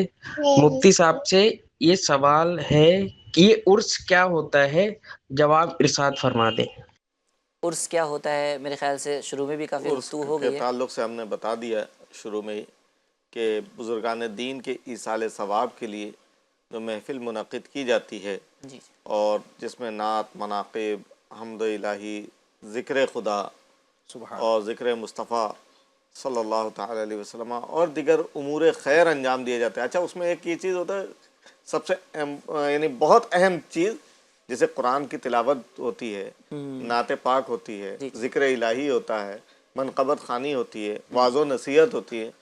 اس کے ساتھ ساتھ ایک اہم ترین ہوتا ہے میرے آقا صلی اللہ علیہ وسلم کا ارشاد, اطعموا الطعام. کیا بات ہے, سبحان اللہ, سبحان لوگوں کو کھانا کھلاؤ. کیا بات ہے, سبحان اللہ. تو آپ بزرگان دین کے مزارات کی حاضری دیجئے, اس کا جلوہ وہاں نظر ہی آئے گا. کیا بات ہے, کیا بات. لنگر پہ لنگر تقسیم ہو رہے ہوتے ہیں ماشاءاللہ.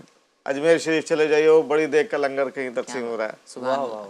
تو کیا کہتے ہیں, آپ ناگپور میں بابا تاج الدین رحمۃ اللہ علیہ کی بارگاہ میں حاضر ہو جائیے تو وہاں پہ ہر وقت لنگر ہی لنگر نظر آتا ہے. اسی طریقے سے آپ یہاں بمبئی میں مخدوم ماہمی کی بارگاہ میں حاضر ہو جائیے, حاجی علی کی بارگاہ میں حاضر ہو جائیے, دیکھیے لنگر ہی لنگر ہوتا ہے. تو بہرحال یہ اچھا اس میں بھی مفتی صاحب تبرک بولتے ہیں تو اس میں بولے یہ کھانا جائز نہیں ہے, اچھا ان کے پتہ نہیں کیوں پیٹ میں درد ہو جاتا ہے. اچھا اب ان کے پیٹ میں درد ہو تو ضروری ہے کہ دوسروں کے پیٹ میں بھی درد پیدا کیا جائے؟ بھائی آپ کے پیٹ میں درد ہو رہا ہے تو ٹھیک ہے، آپ کے نصیب، لیکن آپ کسی کو منع تو نہ کرو. یہ بھی سلسلہ ہو رہا ہوتا ہے. اچھا اس میں چٹکلا ایک ایسا ہوا اعظم بھائی کہ کوئی شخص تھا ایسا تھوڑا سا گھما ہوا تھا کہ نہیں یار یہ جو کھانا ہے یہ حلال نہیں ہے، اور اس پر یہ فاتحہ کا ہے تو فاتحہ کا کھانا حلال نہیں ہے، ادھر ادھر کی باتیں ہیں. تو اچھا وہ تھا نا اتفاقاً حلوائی، اچھا اس کی دکان تھی، مٹھائی وغیرہ کی اس کی دکان تھی، اور اس کا یہ تھا کہ بھائی فاتحہ لگا لو تو کھانا حرام ہو جاتا ہے. اب کسی نے اس کو بولتے نا کہ وہ تھوڑا سا سمجھانے کے لیے، کہ کچھ لوگ یوں نہیں سمجھتے تو یوں سمجھ جاتے ہیں، حالانکہ میں یہ نہیں کہوں گا کہ ایسا کرنا چاہیے، لیکن چٹکلا بتا رہا ہوں. صحیح. اب اس سمجھدار شخص نے کیا کیا نا، وہ گیا کہ کہا کہ کیا بولتا ہے تو کہ جو فاتحہ لگاتا ہے حرام ہو جاتا ہے. اب وہیں پر اس نے جو نا اپنے ہاتھ اٹھائے اور الفاتحہ، اللہ اکبر، پوری دکان پر فاتحہ.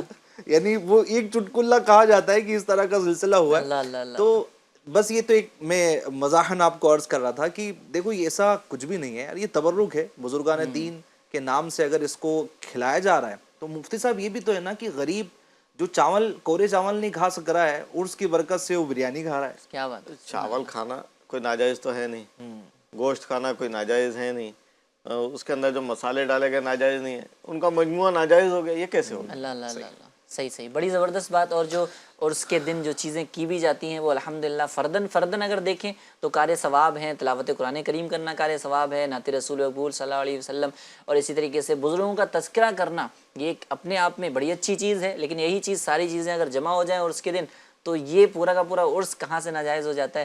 یہ تھوڑی سی سمجھ میں نہ آنے والی بات ہے. اللہ تبارک و تعالیٰ عقل سلیم عطا فرمائے. اور مزید آڈیوز ہوں تو دیجیے گا. السلام علیکم ورحمۃ اللہ وبرکاتہ. میں وعلیکم السلام ورحمۃ اللہ وبرکاتہ. افسر احمد اتاری سلطان پور یو پی سے. میرا ایک سوال ہے کہ کیا سید کو صدقہ فطر دے سکتے ہیں؟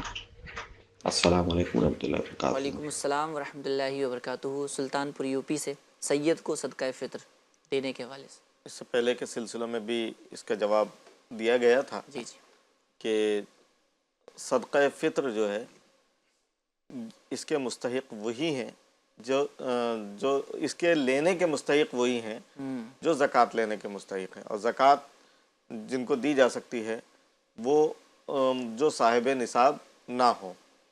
تو جب صاحب نصاب نہ ہو، یعنی جن کے پاس سونا چاندی پیسہ کیش وغیرہ جو اس کی ایک معیار متعین کی گئی ہے ان کو دیا جا سکتا ہے. لیکن اس میں ایک چیز یہ بھی بتایا گیا تھا کہ وہ ہاشمی نہ ہو، سید نہ ہو.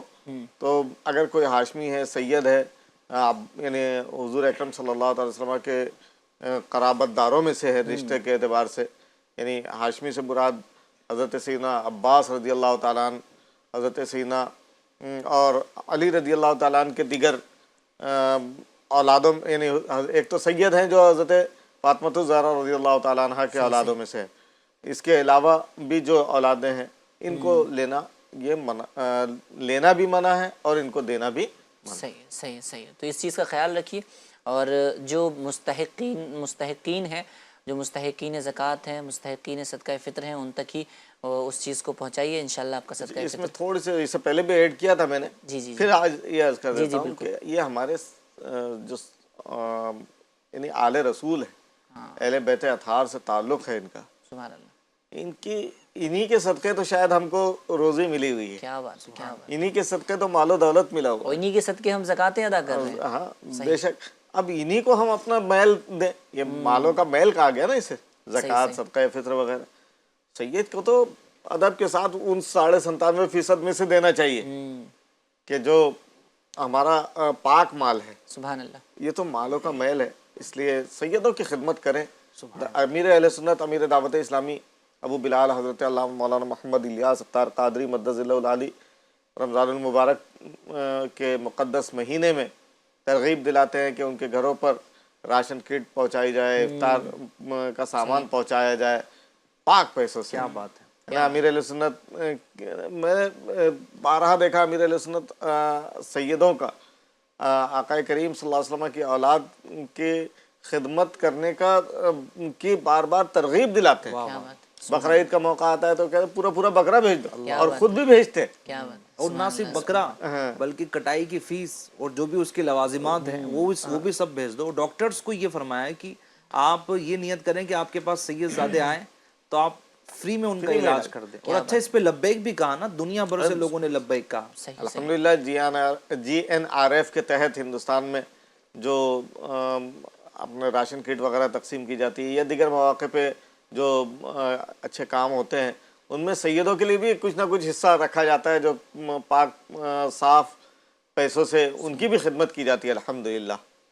کیا بات ہے، سبحان اللہ۔ تو اللہ تبارک و تعالی ہمیں اپنے مالوں کے ذریعے جو ہے وہ سیدوں کی بھی خدمت کرنے کی توفیق عطا فرمائے، اور سچی بات یہی ہے کہ ہمارے مال کا یہ خوش قسمتی ہے کہ وہ جو ہے وہ اتنے نیک کام میں صرف ہو جائے۔ اور ہم نے بزرگان دین کا بھی انداز دیکھا ہے، خود حضور سیدی اعلیٰ حضرت رحمۃ اللہ تعالی علیہ ماشاءاللہ عام طور پر لوگوں کو دینے کا انداز کیا ہوتا ہے، تو ایک اگر کوئی چیز دی ہے، اگر کوئی سید زیادہ ہے تو اس کو ڈبل، اس کو بڑھا کر جو ہے وہ دینے کا انداز ہوتا ہے۔ غالباً حضرت جنید بغدادی رحمۃ اللہ تعالی علیہ کا واقعہ ہے کہ آپ پہلوان تھے صحیح، اور کسی یعنی وہ بولتے ہیں نا کہ کوئی آپ کے سامنے کھڑا نہیں ہو سکتا تھا، اس قدر مطلب مضبوط آپ پہلوان تھے۔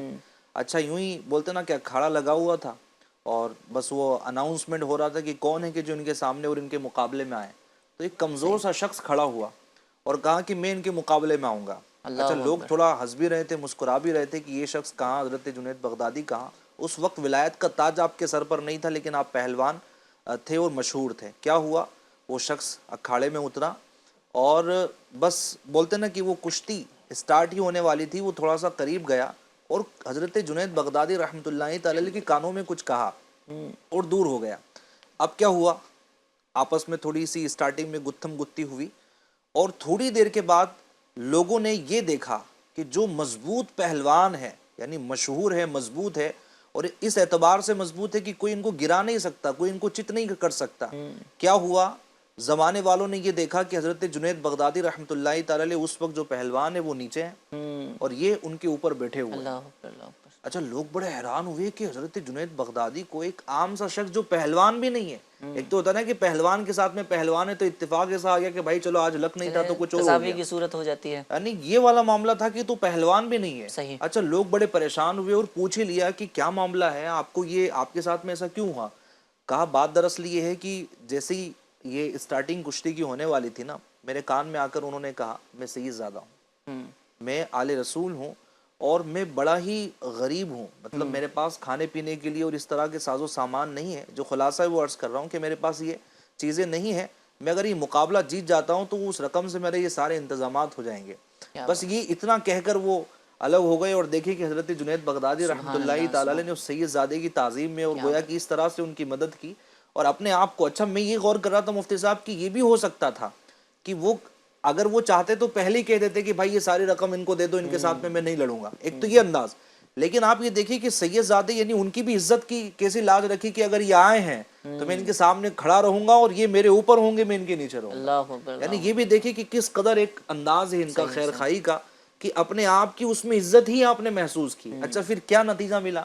نتیجہ یہ ملا کہ آپ دیکھیں ولایت کا تاج آپ کے سر پہ سجایا گیا اور حضرت جنید بغدادی رحمۃ اللہ تعالی علیہ کا بہت بڑا نام ہے، سید الطائفہ جیسا لقب، سید الطائفہ جیسا لقب۔ تو یہ کیا ہے، یہ سید زادوں کی گویا کہ خدمت اور محبت کی بدولت ہے۔ تو ہمارے ارد گرد سادات کرام ہیں الحمدللہ، تو یہ ہماری سعادت مندی ہے، ان کی خدمت کرنا چاہیے۔ اچھا مفتی صاحب ایک بڑی عجیب بات میں بتاؤں کہ معاشرہ اس حد تک پہنچ چکا ہے، ایک شخص مجھ سے سوال کرتا ہے کہ میں اپنے ابو کو زکوٰۃ دینا چاہتا ہوں، اللہ اکبر، اللہ اکبر، اس لیے کہ میرے ابو غریب ہے، اب کماتے نہیں ہیں، تو اب میں الگ رہتا ہوں، تو میں چاہ رہا ہوں کہ میں ان کو زکوٰۃ کی رقم دے کر ان کی ہیلپ کروں۔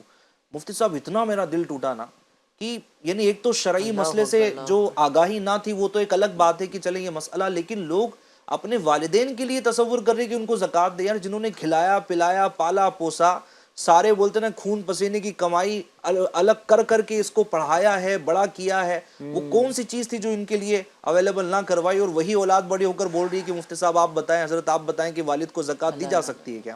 تو اصول و فروع کو تو مفتی صاحب بیان کریں گے کہ ان کو زکوٰۃ نہیں دی جا سکتی، اصول یعنی اوپر جو والدین ہیں اور ان کے پھر جو والدین ہیں ان کو نہیں دی جا سکتی، اسی طرح اولاد ہے، پھر ان کی اولاد در اولاد بیٹا ہے، بیٹی پوتا پوتی نواسا نواسی وغیرہ کو ان کو نہیں دی جا سکتی۔ تو اب دیکھیے کہ معاشرہ اس حد تک پہنچ چکا ہے، تو خدا را ہوش کے ناخن لیں، جن کی خدمت کر سکتے ہیں ان کی خدمت کریں، ثواب کمائیں. اللہ نے چاہا تو دنیا میں بھی خیر ہے اور آخرت میں بھی خیر ہے. اللہ تبارک و تعالی ہمارے حال زار پر رحم فرمائے، اور اللہ تبارک و تعالی ہمیں خوب اپنے گھر والوں کی بھی اور اپنے گھر والوں کے ساتھ ساتھ سادات کرام کی اور لوگوں کی خدمت کرنے کا جذبہ نصیب فرمائے. کئی سارے کمنٹس آ رہے ہیں ماشاءاللہ، کیا بات ہے، مرحبا. اور مزمل بھائی ہیں، نورین بھائی ہیں، کہتے ہیں السلام علیکم. وعلیکم السلام ورحمۃ اللہ وبرکاتہ. اندور سے بول رہا ہوں. اچھا جی، میرا مفتی صاحب سے سوال یہ ہے کہ نیکی اور ثواب میں کیا فرق ہے، یا دونوں ہی ایک نام ہے، یا نیکی میں اور ثواب میں کوئی فرق ہے؟ یہ بیان فرمائیے گا انشاءاللہ. نیکی ایک الگ چیز ہوتی ہے، ثواب جو ہے نیکی پر جو اجر ملتا ہے اس کو ثواب کہتے ہیں. کیا بات ہے، سبحان اللہ. مثلا نماز پڑھنا ایک نیکی ہے، اور نماز پڑھنے پر جو ثواب ملتا ہے، جو اجر ملتا ہے وہ ثواب ہے. جو اجر ملتا ہے ایسے ہی مختلف چیزوں میں ہو سکتا ہے. صحیح صحیح. کہتے ہیں السلام علیکم. وعلیکم السلام ورحمۃ اللہ وبرکاتہ. مجھے ایک فرمائش کرنی تھی. تیرا نام خواجہ معین الدین، یہ کلام سننا چاہتے ہیں. شاہد اتاری صاحب ہیں. السلام علیکم. وعلیکم السلام ورحمۃ اللہ وبرکاتہ. آپ نعت پاک پڑھوا دیجئے کہ رونق اللہ اکبر، کعبے کی رونق اللہ اکبر. جیسے آج ہم نے سلسلہ جو لیا ہے وہ خواجہ غریب نواز علیہ رحمت و رضوان کے لیے لیا ہے، اور غالباً 97 کی بات ہے، امیر اہل سنت کے ساتھ خواجہ غریب نواز کے در پر حاضر تھے. ارے واہ، ماشاء کیا بات ہے، سبحان اللہ.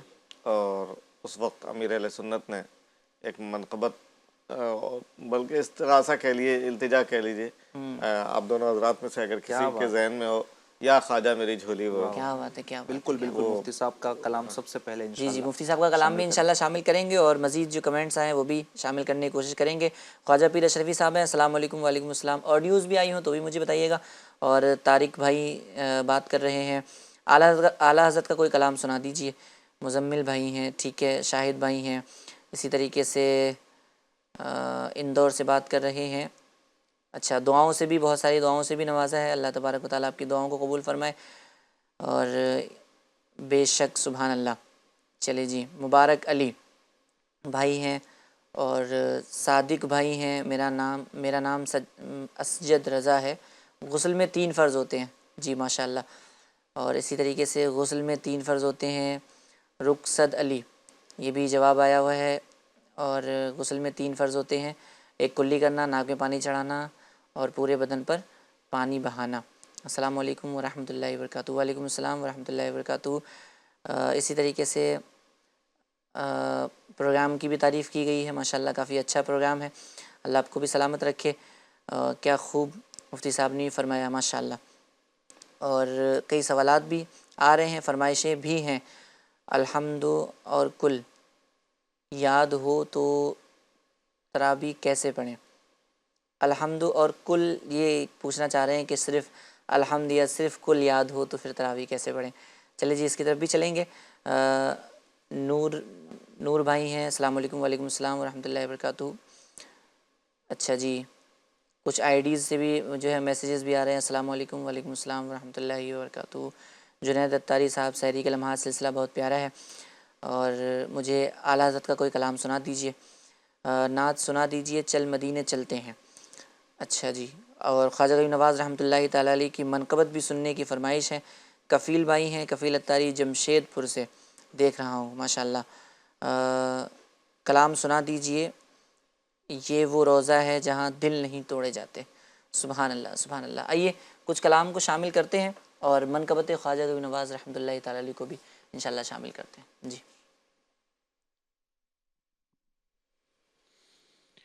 یا خواجہ میری جھولی بھر دو، یا خواجہ میری جھولی بھر دو، یا خواجہ میری جھولی بھر دو. میں ہوں سائل، میں ہوں منگتا، یا خواجہ میری جھولی بھر دو. یا خواجہ میری جھولی بھر دو، یا خواجہ میری جھولی بھر دو. ہاتھ بڑھا کر ڈال دو ٹکڑا، ہاتھ بڑھا کر ڈال دو ٹکڑا. یا خواجہ میری جھولی بھر دو، یا خواجہ خواجہ میری جھولی بھر دو یا خواجہ میری جھولی بھر دو یا خواجہ میری جھولی بھر دو جو بھی سائل آ جاتا ہے من کی مرادیں پا جاتا ہے جو بھی سائل آ جاتا ہے من کی مرادیں پا جاتا ہے میں نے بھی دامن ہے پسارا میں نے بھی دامن ہے پسارا یا خواجہ میری جھولی بھر دو یا خواجہ میری جھولی بھر دو یا خواجہ میری جھولی بھر دو یا خواجہ میری جھولی بھر دو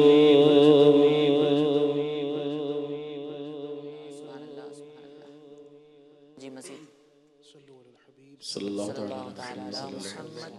صلی اللہ تعالی سوئے طیبہ یہ سمجھ کر ہے زمانے جاتے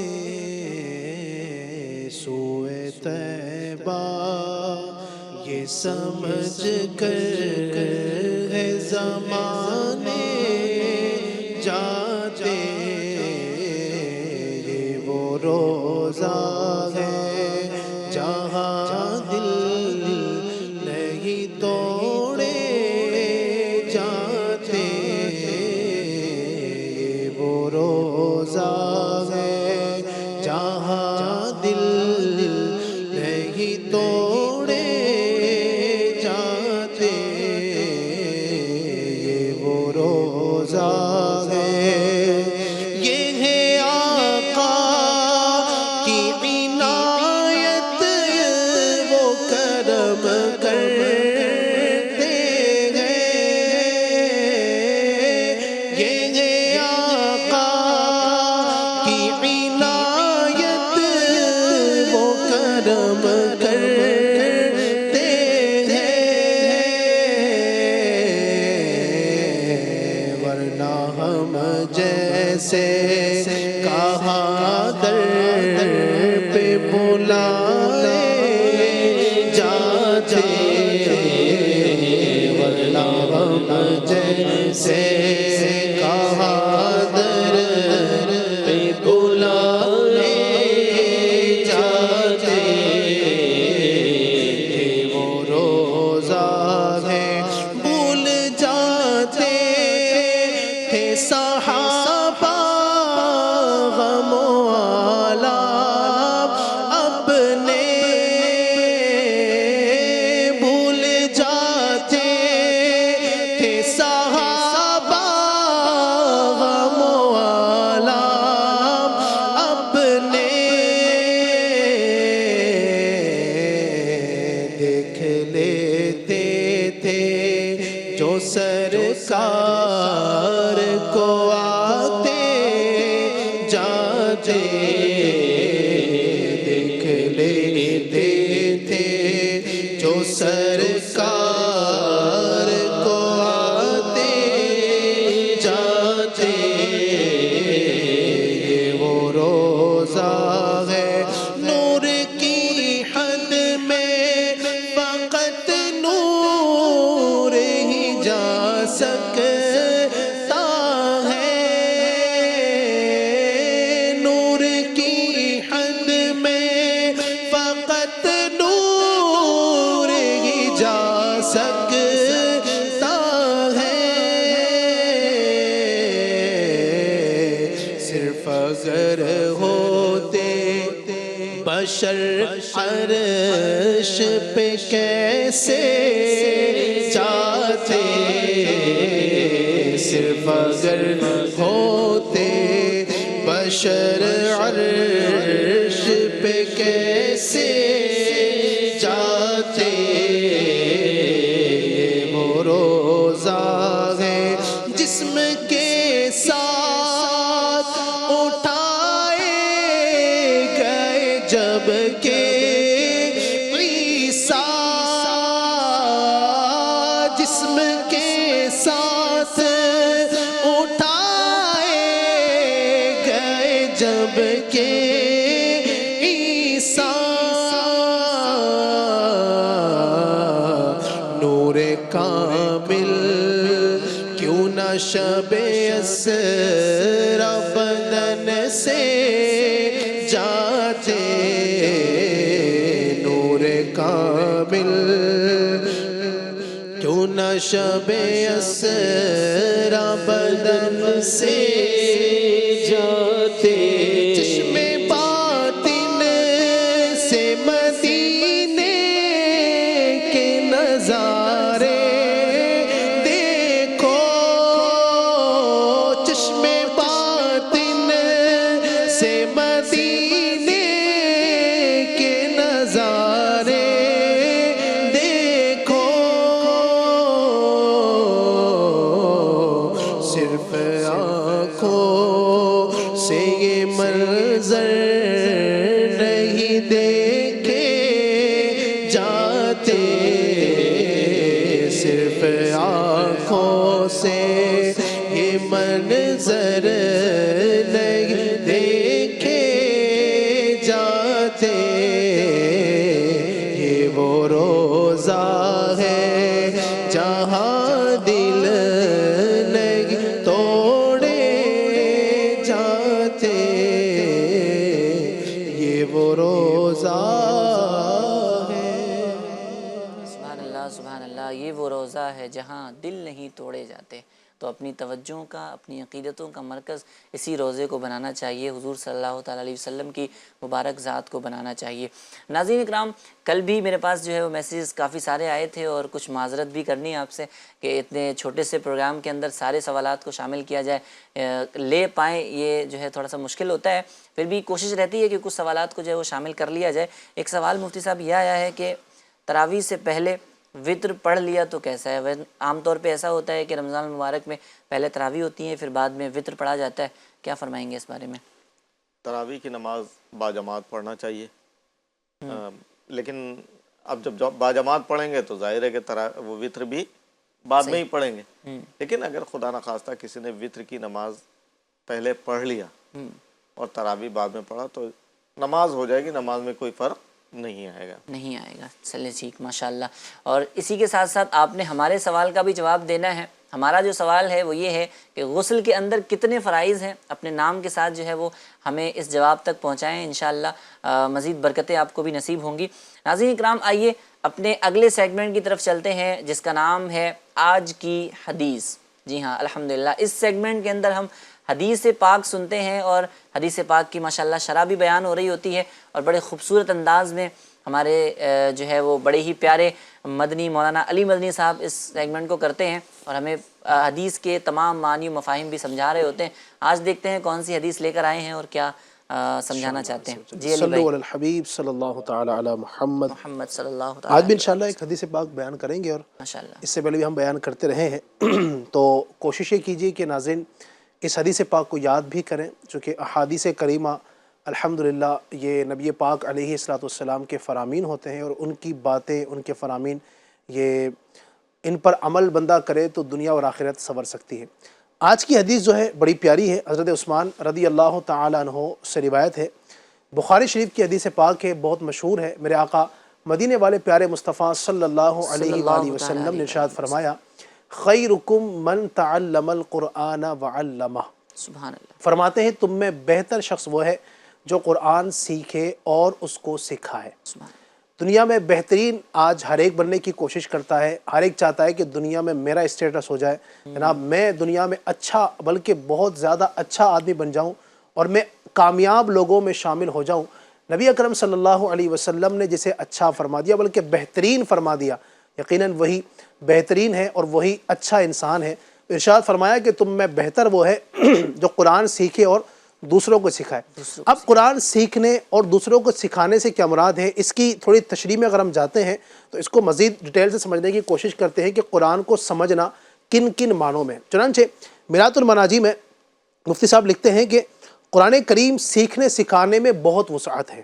یعنی ایک تو یہ ہوتا ہے کہ قرآن کریم آپ جو پڑھ رہے ہیں تو الحمدللہ رب العالمین آپ کسی قاری صاحب کے پاس بیٹھے آپ عربی اس کو سیکھ رہے ہیں کہ الحمد شریف کو کس طرح پڑھنا ہے، سورہ اخلاص کیسے پڑھنا ہے، جناب سورہ ناس کیسے پڑھنا ہے، ایک تو یہ ہے۔ اب اس کے علاوہ بھی اس میں کافی ساری صورتیں ہیں قرآن کو سیکھنے میں، وہ کس طریقے سے فرماتے ہیں کہ قرآن سیکھنے سکھانے میں بہت وسعت ہے۔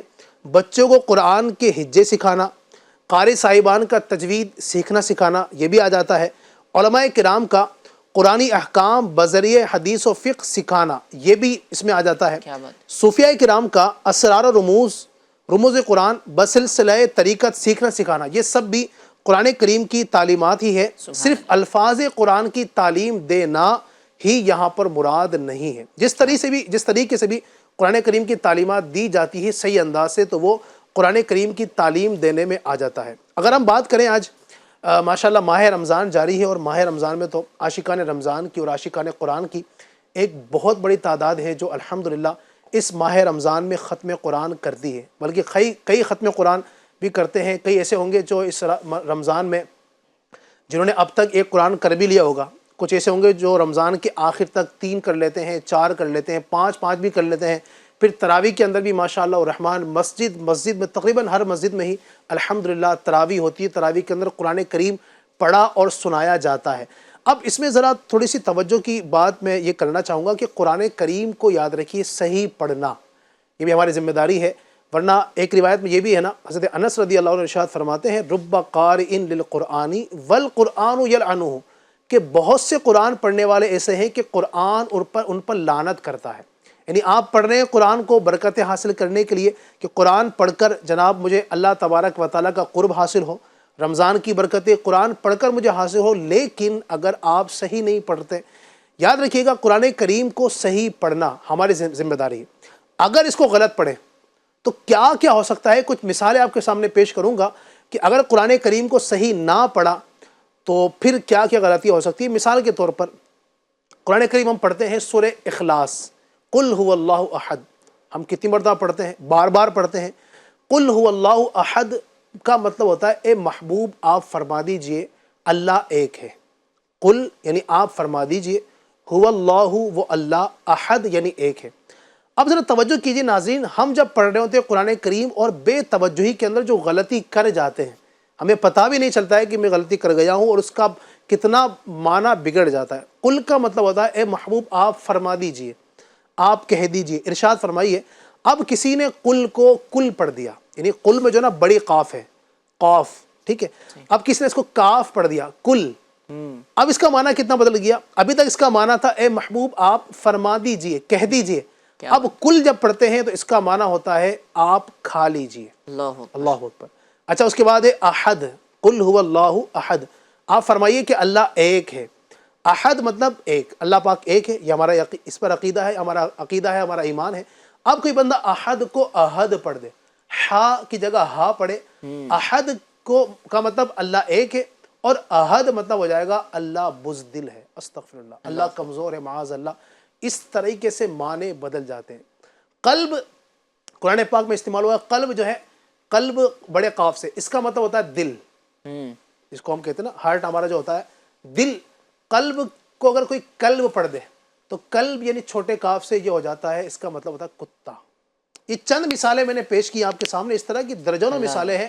اگر قرآن کریم کو درست نہ پڑھیں، صراط الذین انعمت علیہم، انعمت میں تا کے اوپر زبر ہے۔ اب ہم جلدی میں جو ہے نا، چونکہ ہمیں قرآن کریم کی چونکہ دوڑ لگانی ہے، اور میں نے اپنے دوست سے مقابلہ کیا ہوا ہے کہ جناب مجھے اس رمضان میں 5 مرتبہ پڑھنا ہے، وہ کہتا ہے مجھے 10 مرتبہ پڑھنا ہے، تو اب ہماری جو دوڑ لگی ہوئی ہے نا، اس کو پوری کرنے کے چکر میں اب وہ تا کو تا پڑھ رہے ہیں، تا کو تا پڑھ رہے ہیں، زبر کو زیر، زیر کو پیش، اس سے کوئی سروکار نہیں۔ اب صراط الذین انعمت کا مطلب ہوتا ہے اے اللہ مجھے ان کا راستہ چلا، انعمت علیہم، جن پر تو نے انعام کیا۔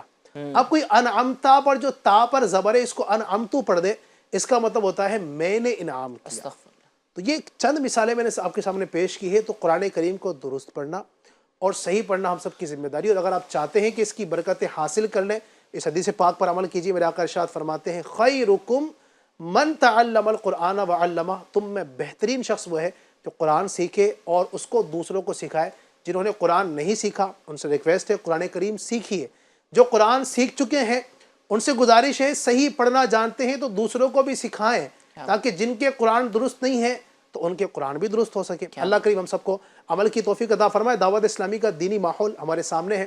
دعوت اسلامی کے تحت کئی ڈپارٹمنٹ ایسے ہیں کہ جو الحمدللہ خدمت قرآن میں مصروف عمل ہیں۔ اگر آپ اس وقت دیکھنے والے بڑی عمر کے اسلامی بھائی ہیں تو ان کے لیے دعوت اسلامی کا شعبہ ہے مدرسۃ المدینہ بالیغان، جو مسجد دکان فیکٹریوں میں الحمدللہ مارکیٹ میں بھی اب تو اللہ کے فضل و کرم سے قرآن کریم سکھاتے ہمارے قاری صاحبان جا کر. اگر اسی طریقے سے اگر آپ چاہتے ہیں کہ میں اور مزید کئی سالوں تک پڑھنا چاہتا ہوں تو جامعۃ المدینہ موجود ہے، مدرسۃ المدینہ موجود ہے، جہاں پر حفظ اور ناظرہ کی مفت تعلیمات دی جاتی ہے. تو دعوت اسلامی سے قریب آئیں اور اپنی نماز روزے کو درست کیجیے انشاءاللہ.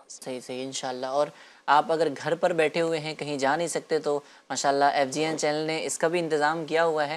اس ماہ رمضان آؤ صورتیں سیکھے کے نام سے بھی ایک پروگرام FGN چینل پر نشر کیا جا رہا ہے، اس کو بھی دیکھ سکتے ہیں، اس سے اپنی صورتوں کو درست کر سکتے ہیں. اور آؤ قرآن سیکھیں، تو اس کے ذریعے بھی جو ہے وہ قرآن کی تعلیمات اور قرآن کو اچھے سے پڑھنا سیکھنا چاہتے ہیں تو اس پروگرام کو بھی دیکھ سکتے ہیں. کئی ساری جو ہے وہ کمنٹس تو آ ہی رہے ہیں، آڈیوز بھی آئی ہوئی ہیں. آڈیوز کو شامل سلسلہ کرتے ہیں، دیکھتے ہیں کیا جواب دیا ہے ناظرین نے. جی پلے کیجیے گا.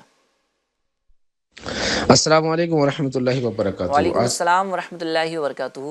آج کا سوال ہے غسل میں کتنے فرائض ہیں؟ تو اس کا جواب ہے غسل کے 3 فرائض ہیں.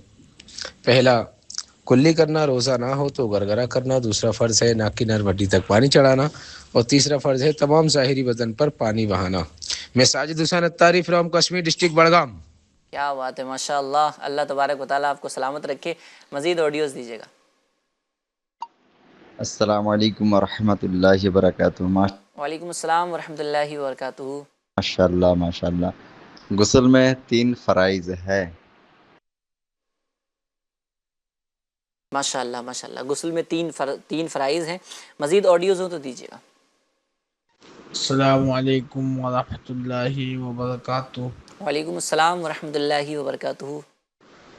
آج کے سوال کا جواب یہ ہے کہ غسل کے اندر 3 فرائض ہیں.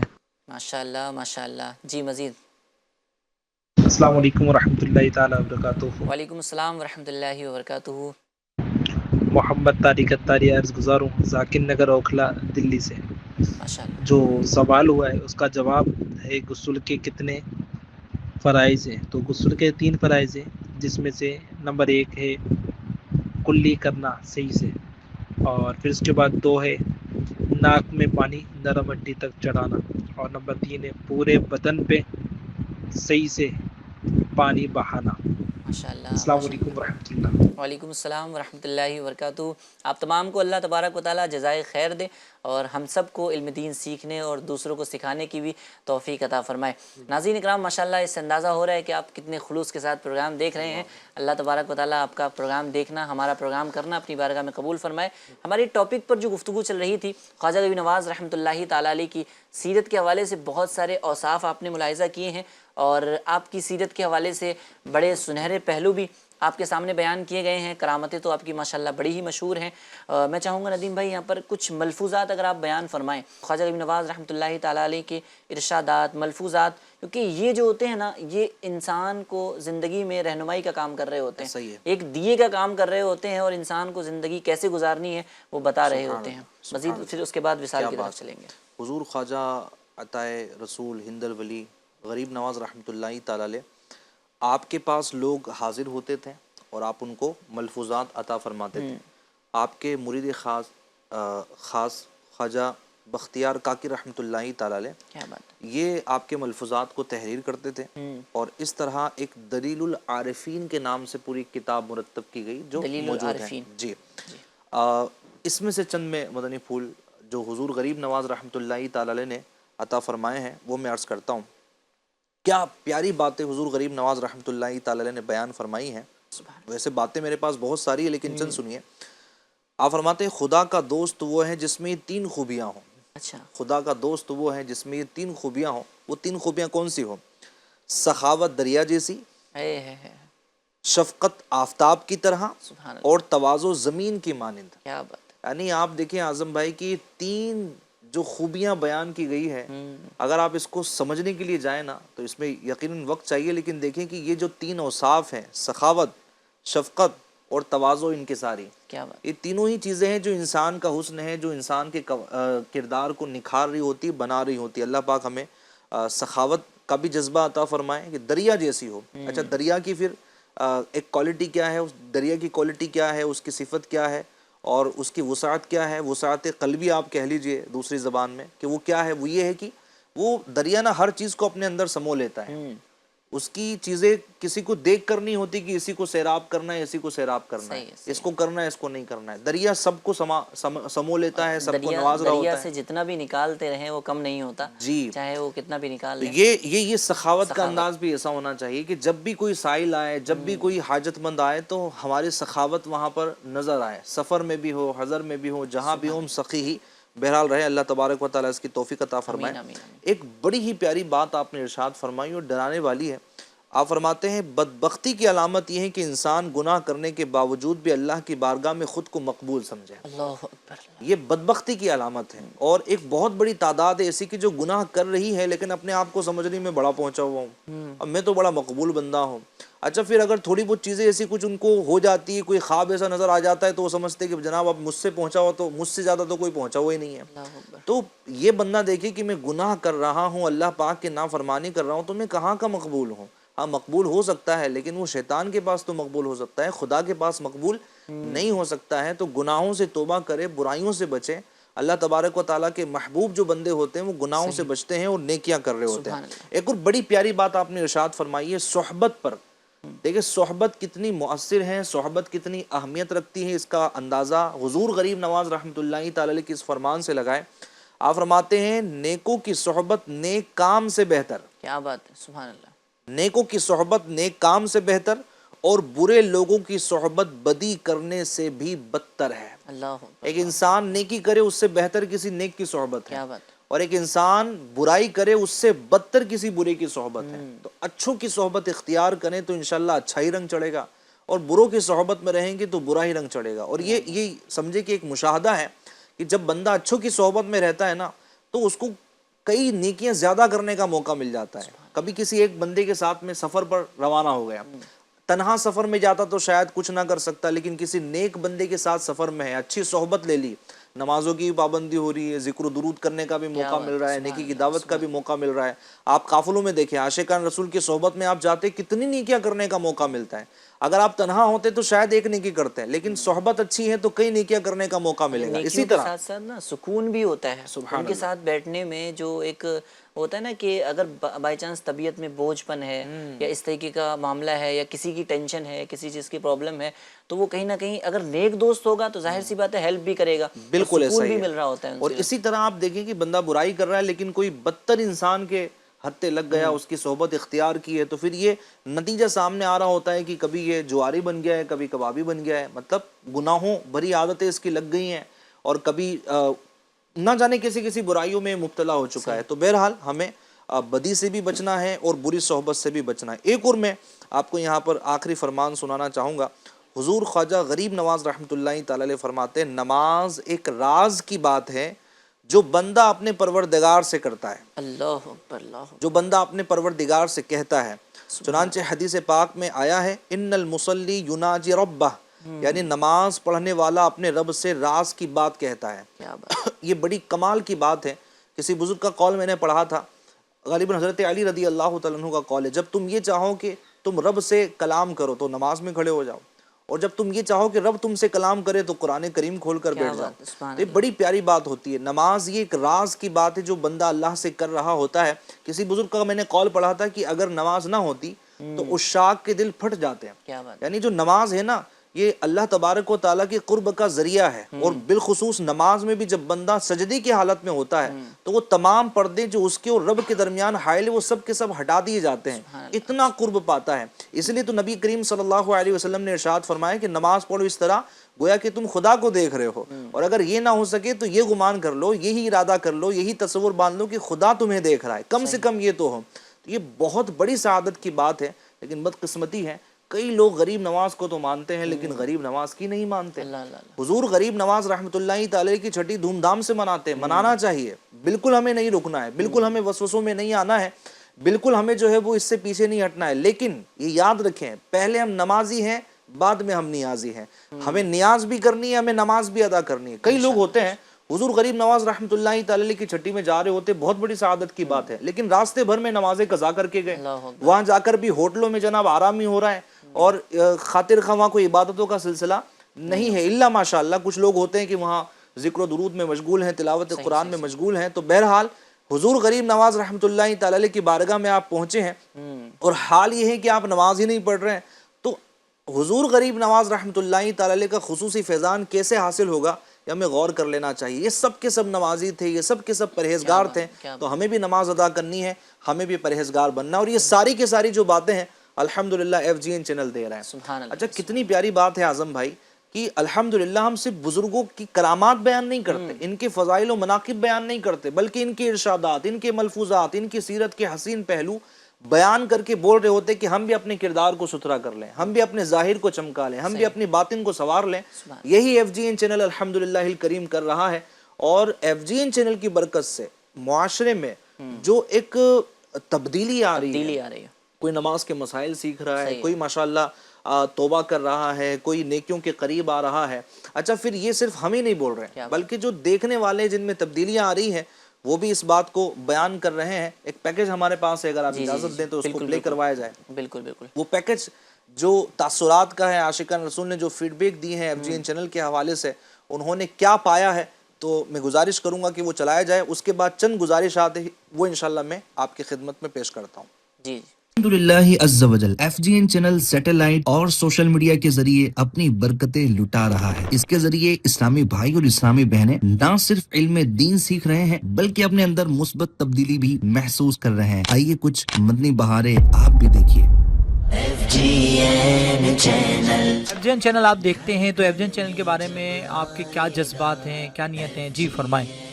FGN چینل جب سے ہم نے دیکھنا چالو کیا ہے، جب سے اس میں کافی کچھ دینی معلومات ہمیں اس بڑھتی جا رہی ہے. اس میں ہمارے نمازوں کا جو طریقہ، اگر کچھ معلومات کمی بیسی رہ جاتی ہے زندگی میں تو وہ اس سے سدھارنے کا موقع ملتا ہے، اس میں سیکھنے کا موقع ملتا ہے. اور صبح سے لے کے شام تک کیسے ہمیں زندگی جینی ہے، کیسے ویپار کرنا ہے. کیا اس میں کہ آپ کا چینل آتا ہے، اس میں ویپار کرنے کا، اگر کوئی بیمار ہے تو اس میں روحانی علاج کا بھی طریقہ سکھایا جاتا ہے. اور اسی طریقے کئی جانکاریاں ہم کو اچھے سے مل جاتی ہے الحمدللہ. ناظرین سے کیا کہنا ہے؟ ناظرین سے کہنا چاہیں گے کہ اب ہمارا جو وقت ہے ایک تو کم ٹائم ہوتا ہے، یا جائے تو فالتو کی ریل وغیرہ میں ہم اپنا ٹائم جسے گواتے ہیں، تو اس سے اچھا کہ ہم اپنا کچھ دین بھی سیکھیں جو دنیا اور آخرت میں دونوں کام آئے ہمارے. FGN چینل دیکھتے رہیے. FGN چینل دیکھتے رہیے. FGN چینل آپ دیکھتے ہیں تو FGN چینل دیکھنے سے آپ کو کیا اس سے سیکھنے کو ملا، آپ کے جذبات کیا ہیں؟ جی بتائیں. بہت کچھ ملا، ہر چیز ملی. جیسے آپ نماز کا اگر مسئلہ لینا چاہیں تو نماز آپ اس سے سیکھ سکتے ہیں ماشاءاللہ. تو ہمیں الحمدللہ نماز کی بھی بہت سی چیزیں ہمیں اس سے سیکھنے کی ملی. اور صدقہ کرنے کا الحمدللہ آدمی ذہن بناتا ہے کہاں کریں. الحمدللہ FGN چینل کے صدقے ہمیں پتہ چلا کہ ہمیں صدقہ اپنا کہاں صدقہ زکوٰۃ ماشاءاللہ سب چیز نکالنا بھی ماشاءاللہ اور دینا بھی کہاں پر ہمیں. اس طرح تو بہت سی چیزیں ماشاءاللہ. کہ کیا نیت ہے، آپ ناظرین سے کیا کہنا چاہیں گے؟ ہم تو ماشاءاللہ ناظرین سے یہی کہنا چاہیں گے کہ آپ بھی اپنا دنیا اور آخرت کی بھلائی چاہتے ہیں تو FGN چینل ماشاءاللہ دیکھتے رہیے. اس سے ماشاءاللہ اس سے آپ کو دنیا اور آخرت دونوں میں کام آنے والی چیز ہے FGN چینل. FGN چینل آپ دیکھتے ہیں، FGN چینل کے بارے میں آپ کیا کہنا چاہیں گے؟ الحمدللہ بہت اچھا چینل ہے FGN چینل جو ہے، اور اس کو دیکھ کے ہمارے یہاں جو ہے دینداری بڑھی اور بچے بھی نمازی بھی ہو گئے. اور اس کو جو بھی دیکھے گا الحمدللہ وہ بھی اس کا جو فائدہ لے گا. FGN چینل جو ہے سب کو دیکھنا چاہیے. FGN چینل کے ناظرین اس وقت میں موجود ہوں جھری مری جو ممبئی کا ایک علاقہ ہے، وہاں پر فیضان تاج الشریعہ میں. اور ماشاءاللہ اسلامی بھائی FGN چینل بھی دیکھتے ہیں تو ان کے کچھ تاثرات ہیں، آئیے آپ کو ان کے تاثرات سناتے ہیں. FGN چینل آپ دیکھتے ہیں؟ کون سا پروگرام دیکھتے ہیں؟ ایک نئی صبح دیکھتے ہیں. ہمارے گھر کا آغاز قرآن پاک کی تلاوت سے ہوتا ہے. کیا بات ہے. بہت سی چیز ہمارے کو سیکھنے ملتی ہے. کیا بات ہے. اس کے بعد مدنی قاعدہ بھی سکھایا جاتا ہے. جی ہمارے گھر کا ایک بہترین انداز میں مدنی ماحول بنتے جاتا ہے. کیا بات ہے. انڈیا کا اس سے بہترین چینل ٹی وی پہ کوئی بھی نہیں ہے ماشاءاللہ. تو FGN کے ناظرین آپ نے سنا کہ آپ اگر گھر میں اچھا ماحول، دینی ماحول بنانا چاہتے ہیں، اصلاح چاہتے ہیں اپنے گھر والوں کی، تو FGN چینل آپ خود بھی دیکھیں اور دوسروں کو بھی FGN چینل دیکھنے کی دعوت دیجیے. FGN چینل دیکھتے رہیں. کیا بات، کیا بات. یہ ناظرین یہ ہے FGN چینل کے جو اس طرح کی مثبت تبدیلیاں معاشرے میں دے رہا ہے. اچھا کچھ لوگ ہیں جو ہمارے سامنے یہ ریکارڈ کروا لیتے ہیں. میں نے پروموشن کی اسلامی بھائیوں سے پوچھا تھا کہ اور فیڈ بیک ملے تو کہہ رہے تھے کہ کئی سارے لوگ دیکھتے ہیں لیکن وہ ریکارڈ نہیں کروا پاتے.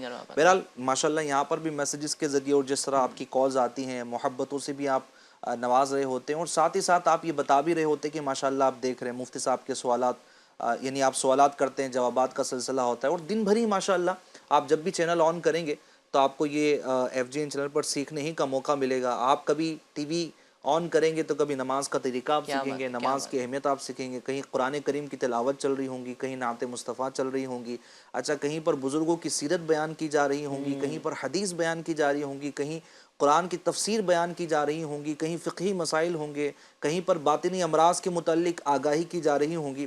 تو ماشاءاللہ یہ پورا ایک سمجھے کہ ایک معجون مرکب ہے جو ہمارے ظاہر اور ہمارے باطن کو سنوار رہا ہوتا ہے. تو FGN چینل دیکھنا ہے، اور ساتھ ہی ساتھ جتنے مجھے دیکھنے والے ہیں آپ سے میں ریکویسٹ بھی کروں گا کہ آپ اپنے فیڈ بیک بھی دیجئے. اچھا فیڈ بیک آپ ہم کو یہ بھی دیجئے کہ ماشاءاللہ بڑا اچھا ہو رہا ہے. اچھا آپ کو اگر لگتا ہے کہ کوئی اور چیز بہتر ہو سکتی ہے تو یقیناً آپ کے فیڈ بیک ہمیں ترقی کی طرف لے جاتے ہیں. تو آپ ہمیں ہر اعتبار سے فیڈ بیک دے سکتے ہیں. فیڈ بیک دینے کا طریقہ کیا ہے، یہ بڑا اہم سوال ہے کہ آپ فیڈ بیک کیسے دیں گے. اچھا اسکرین پر آپ کے پاس جو نمبر ہے، آپ کے سامنے جو نمبر ہے، آپ اس کو ڈائل کیجئے. آپ واٹس ایپ پر جا کر آپ وائس بھی کر سکتے ہیں. اگر آپ نے چینل کو دیکھ کر کچھ سیکھا ہے، کچھ سمجھا ہے، آپ کے اندر کچھ تبدیلی آئی ہے، آپ کی کچھ نیت بنی ہے، تو آپ اپنی نیتیں ضرور بھیجیں اپنے نام کے ساتھ، فل ایڈریس کے ساتھ، تاکہ ہم آپ سے رابطہ بھی کر سکیں اور آپ کا شکریہ بھی ادا کر سکیں. ممکنہ صورت میں اس کو بھی ہم پروگرام میں چلائیں گے. اچھا ویڈیو کے ذریعے بھی اگر آپ یہ ریکارڈ کر کے ہم کو دیں گے کہ الحمدللہ میں بھی دیکھ رہا ہوں، میرے گھر والے بھی دیکھ رہے ہیں، کیا تبدیلی آئی ہے، جس کو ہم اپنی تنظیمی طور پر جو اصطلاح ہوتی ہے اس کو مدنی بہار کہتے ہیں. تو یہ جو بہاریں ہیں، جو فیڈ بیک ہیں، آپ ویڈیو کی شکل میں بھی دیں، اپنے بچوں سے ریکارڈ کروا لیں. اسلامی بہنوں کو بہرحال وائس کرنے یا ریکارڈ کروانے کی اجازت نہیں ہے، آپ ٹیکسٹ کی صورت میں ہمیں بھیجیں. تو آپ کی فیڈ بیک کئی لوگوں تک انشاءاللہ پہنچیں گے، تو ہو سکتا ہے ان کا بھی دیکھنے کا ذہن بنے. دیکھیں ماحول ایسا ہے کہ دینی کانٹینٹ کی طرف لوگ کم ہی مائل ہوتے ہیں، اللہ پاک جس کو توفیق دے. لیکن دعوت اسلامی انڈیا نے قدم اٹھایا ہے کہ ہمیں میڈیا اور سوشل میڈیا کی جو تباہ کاریاں ہیں، لوگ جس طرح وہاں پر گناہوں میں گویا کہ ڈوبتے چلے جا رہے ہیں، وہاں سے ہمیں نکال کر کے ایک دینی پلیٹ فارم ان کو مہیا کرنا ہے، جہاں پر نیکیاں کمائیں، جہاں پر علم دین کی شمع یہ روشن کریں، اپنے آپ کو منور کریں، اپنے گھر والوں کو منور کریں، اپنی نسلوں کو سنواریں. تو FGN چینل آپ کے لیے بڑا بہترین پلیٹ فارم ہے. تو اپنے فیڈ بیک آپ ضرور دیجیے گا. اللہ نے چاہا تو آپ کے فیڈ بیک سے کئی سارے لوگوں کو ترغیب ملے گی. اعظم بھائی یعنی یہ تو ابھی اس وقت یوٹیوب پر ہمیں کچھ کمنٹس بھی نظر آ رہے ہیں، آپ جو پڑھ رہے ہیں اور لوگ دیکھ رہے ہیں ماشاءاللہ. اس کے علاوہ ایک بڑی تعداد جو سیٹلائٹ کے ذریعے دیکھ رہی ہے. ابھی میں پچھلے دنوں گھر گیا تھا اپنے شہر، تو مجھے میری والدہ نے بتایا کہ کچھ دنوں پہلے میری والدہ کسی کے یہاں گئی تھی، کسی سے ملنے، کوئی دور کے کوئی رشتہ دار ہے ہمارے یہاں. تو وہ بتا رہے تھے کہ ہم نے آپ کے بیٹے کو چینل پر دیکھا ہے. اچھا میری امی نے پوچھا کس چینل میں؟ اچھا اتفاق سے انہوں نے اس وقت لگایا تو پروگرام کوئی چل رہا تھا اس میں بھی. تو انہوں نے بتایا کہ الحمدللہ پروگرام دیکھتے ہیں. اچھا وہ یوٹیوب پر نہیں دیکھ رہے، وہ دیکھ رہے ہیں سیٹلائٹ کے ذریعے سے، کیبل کے ذریعے سے. تو انہوں نے کہا کہ الحمدللہ ہم دیکھ رہے ہیں، برکت نصیب ہو رہی. تو ایک تعداد وہ ہے کہ جو کیبل کے ذریعے دیکھ رہی ہے، بہت بڑی تعداد ہے. اگر یہ بھی ناظرین اگر بتائیں جو کیبل کے ذریعے دیکھنے والے کہاں سے دیکھ رہے ہیں، کیا فوائد حاصل ہو رہے ہیں، دوسروں کو سیکھ ملے گی انشاءاللہ. فیڈ بیک بھی دیں اور اس کے اندر اچھی نیتیں بھی ہوں. اس کا طریقہ بھی ہے نا، جی اس کا طریقہ بھی ہے.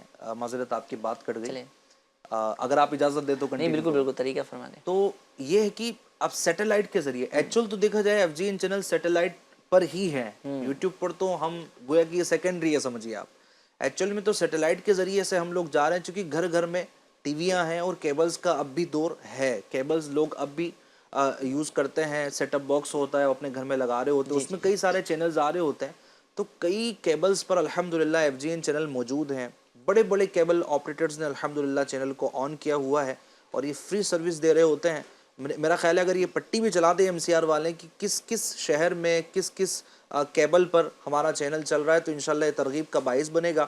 اور بڑے بڑے نیٹ ورک پر الحمدللہ یہ چینل آن ہے، تو آپ دیکھیں. اور اگر آپ چاہتے ہیں کہ پرماننٹ آپ کے گھر میں یہ چینل لگ جائیں، تو ایک اور میں طریقہ آپ کو عرض کر رہا ہوں. آپ سیدھے جائیں اپنے محلے کے، اپنے شہر کے لوکل کیبل آپریٹر کے پاس. آپ جائیں، فریکوینسی یہ بھی انشاءاللہ الکریم آپ کو مل جائیں گی.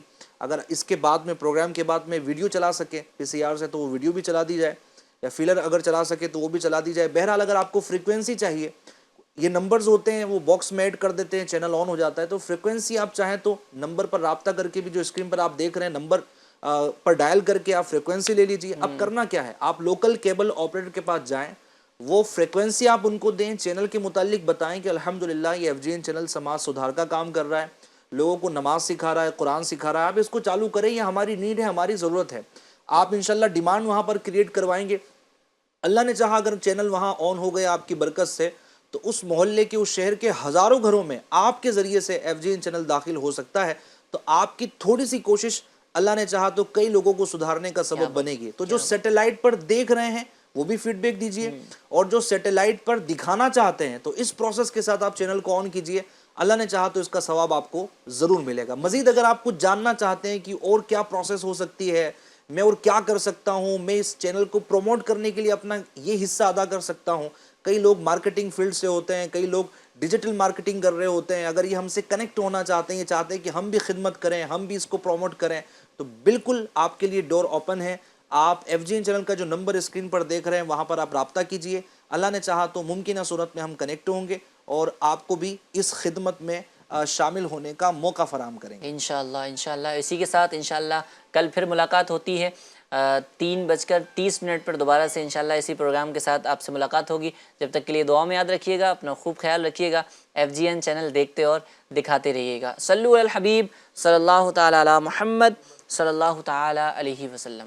رحمت بھری ہے گھڑیاں انوار سحری, بخشش کے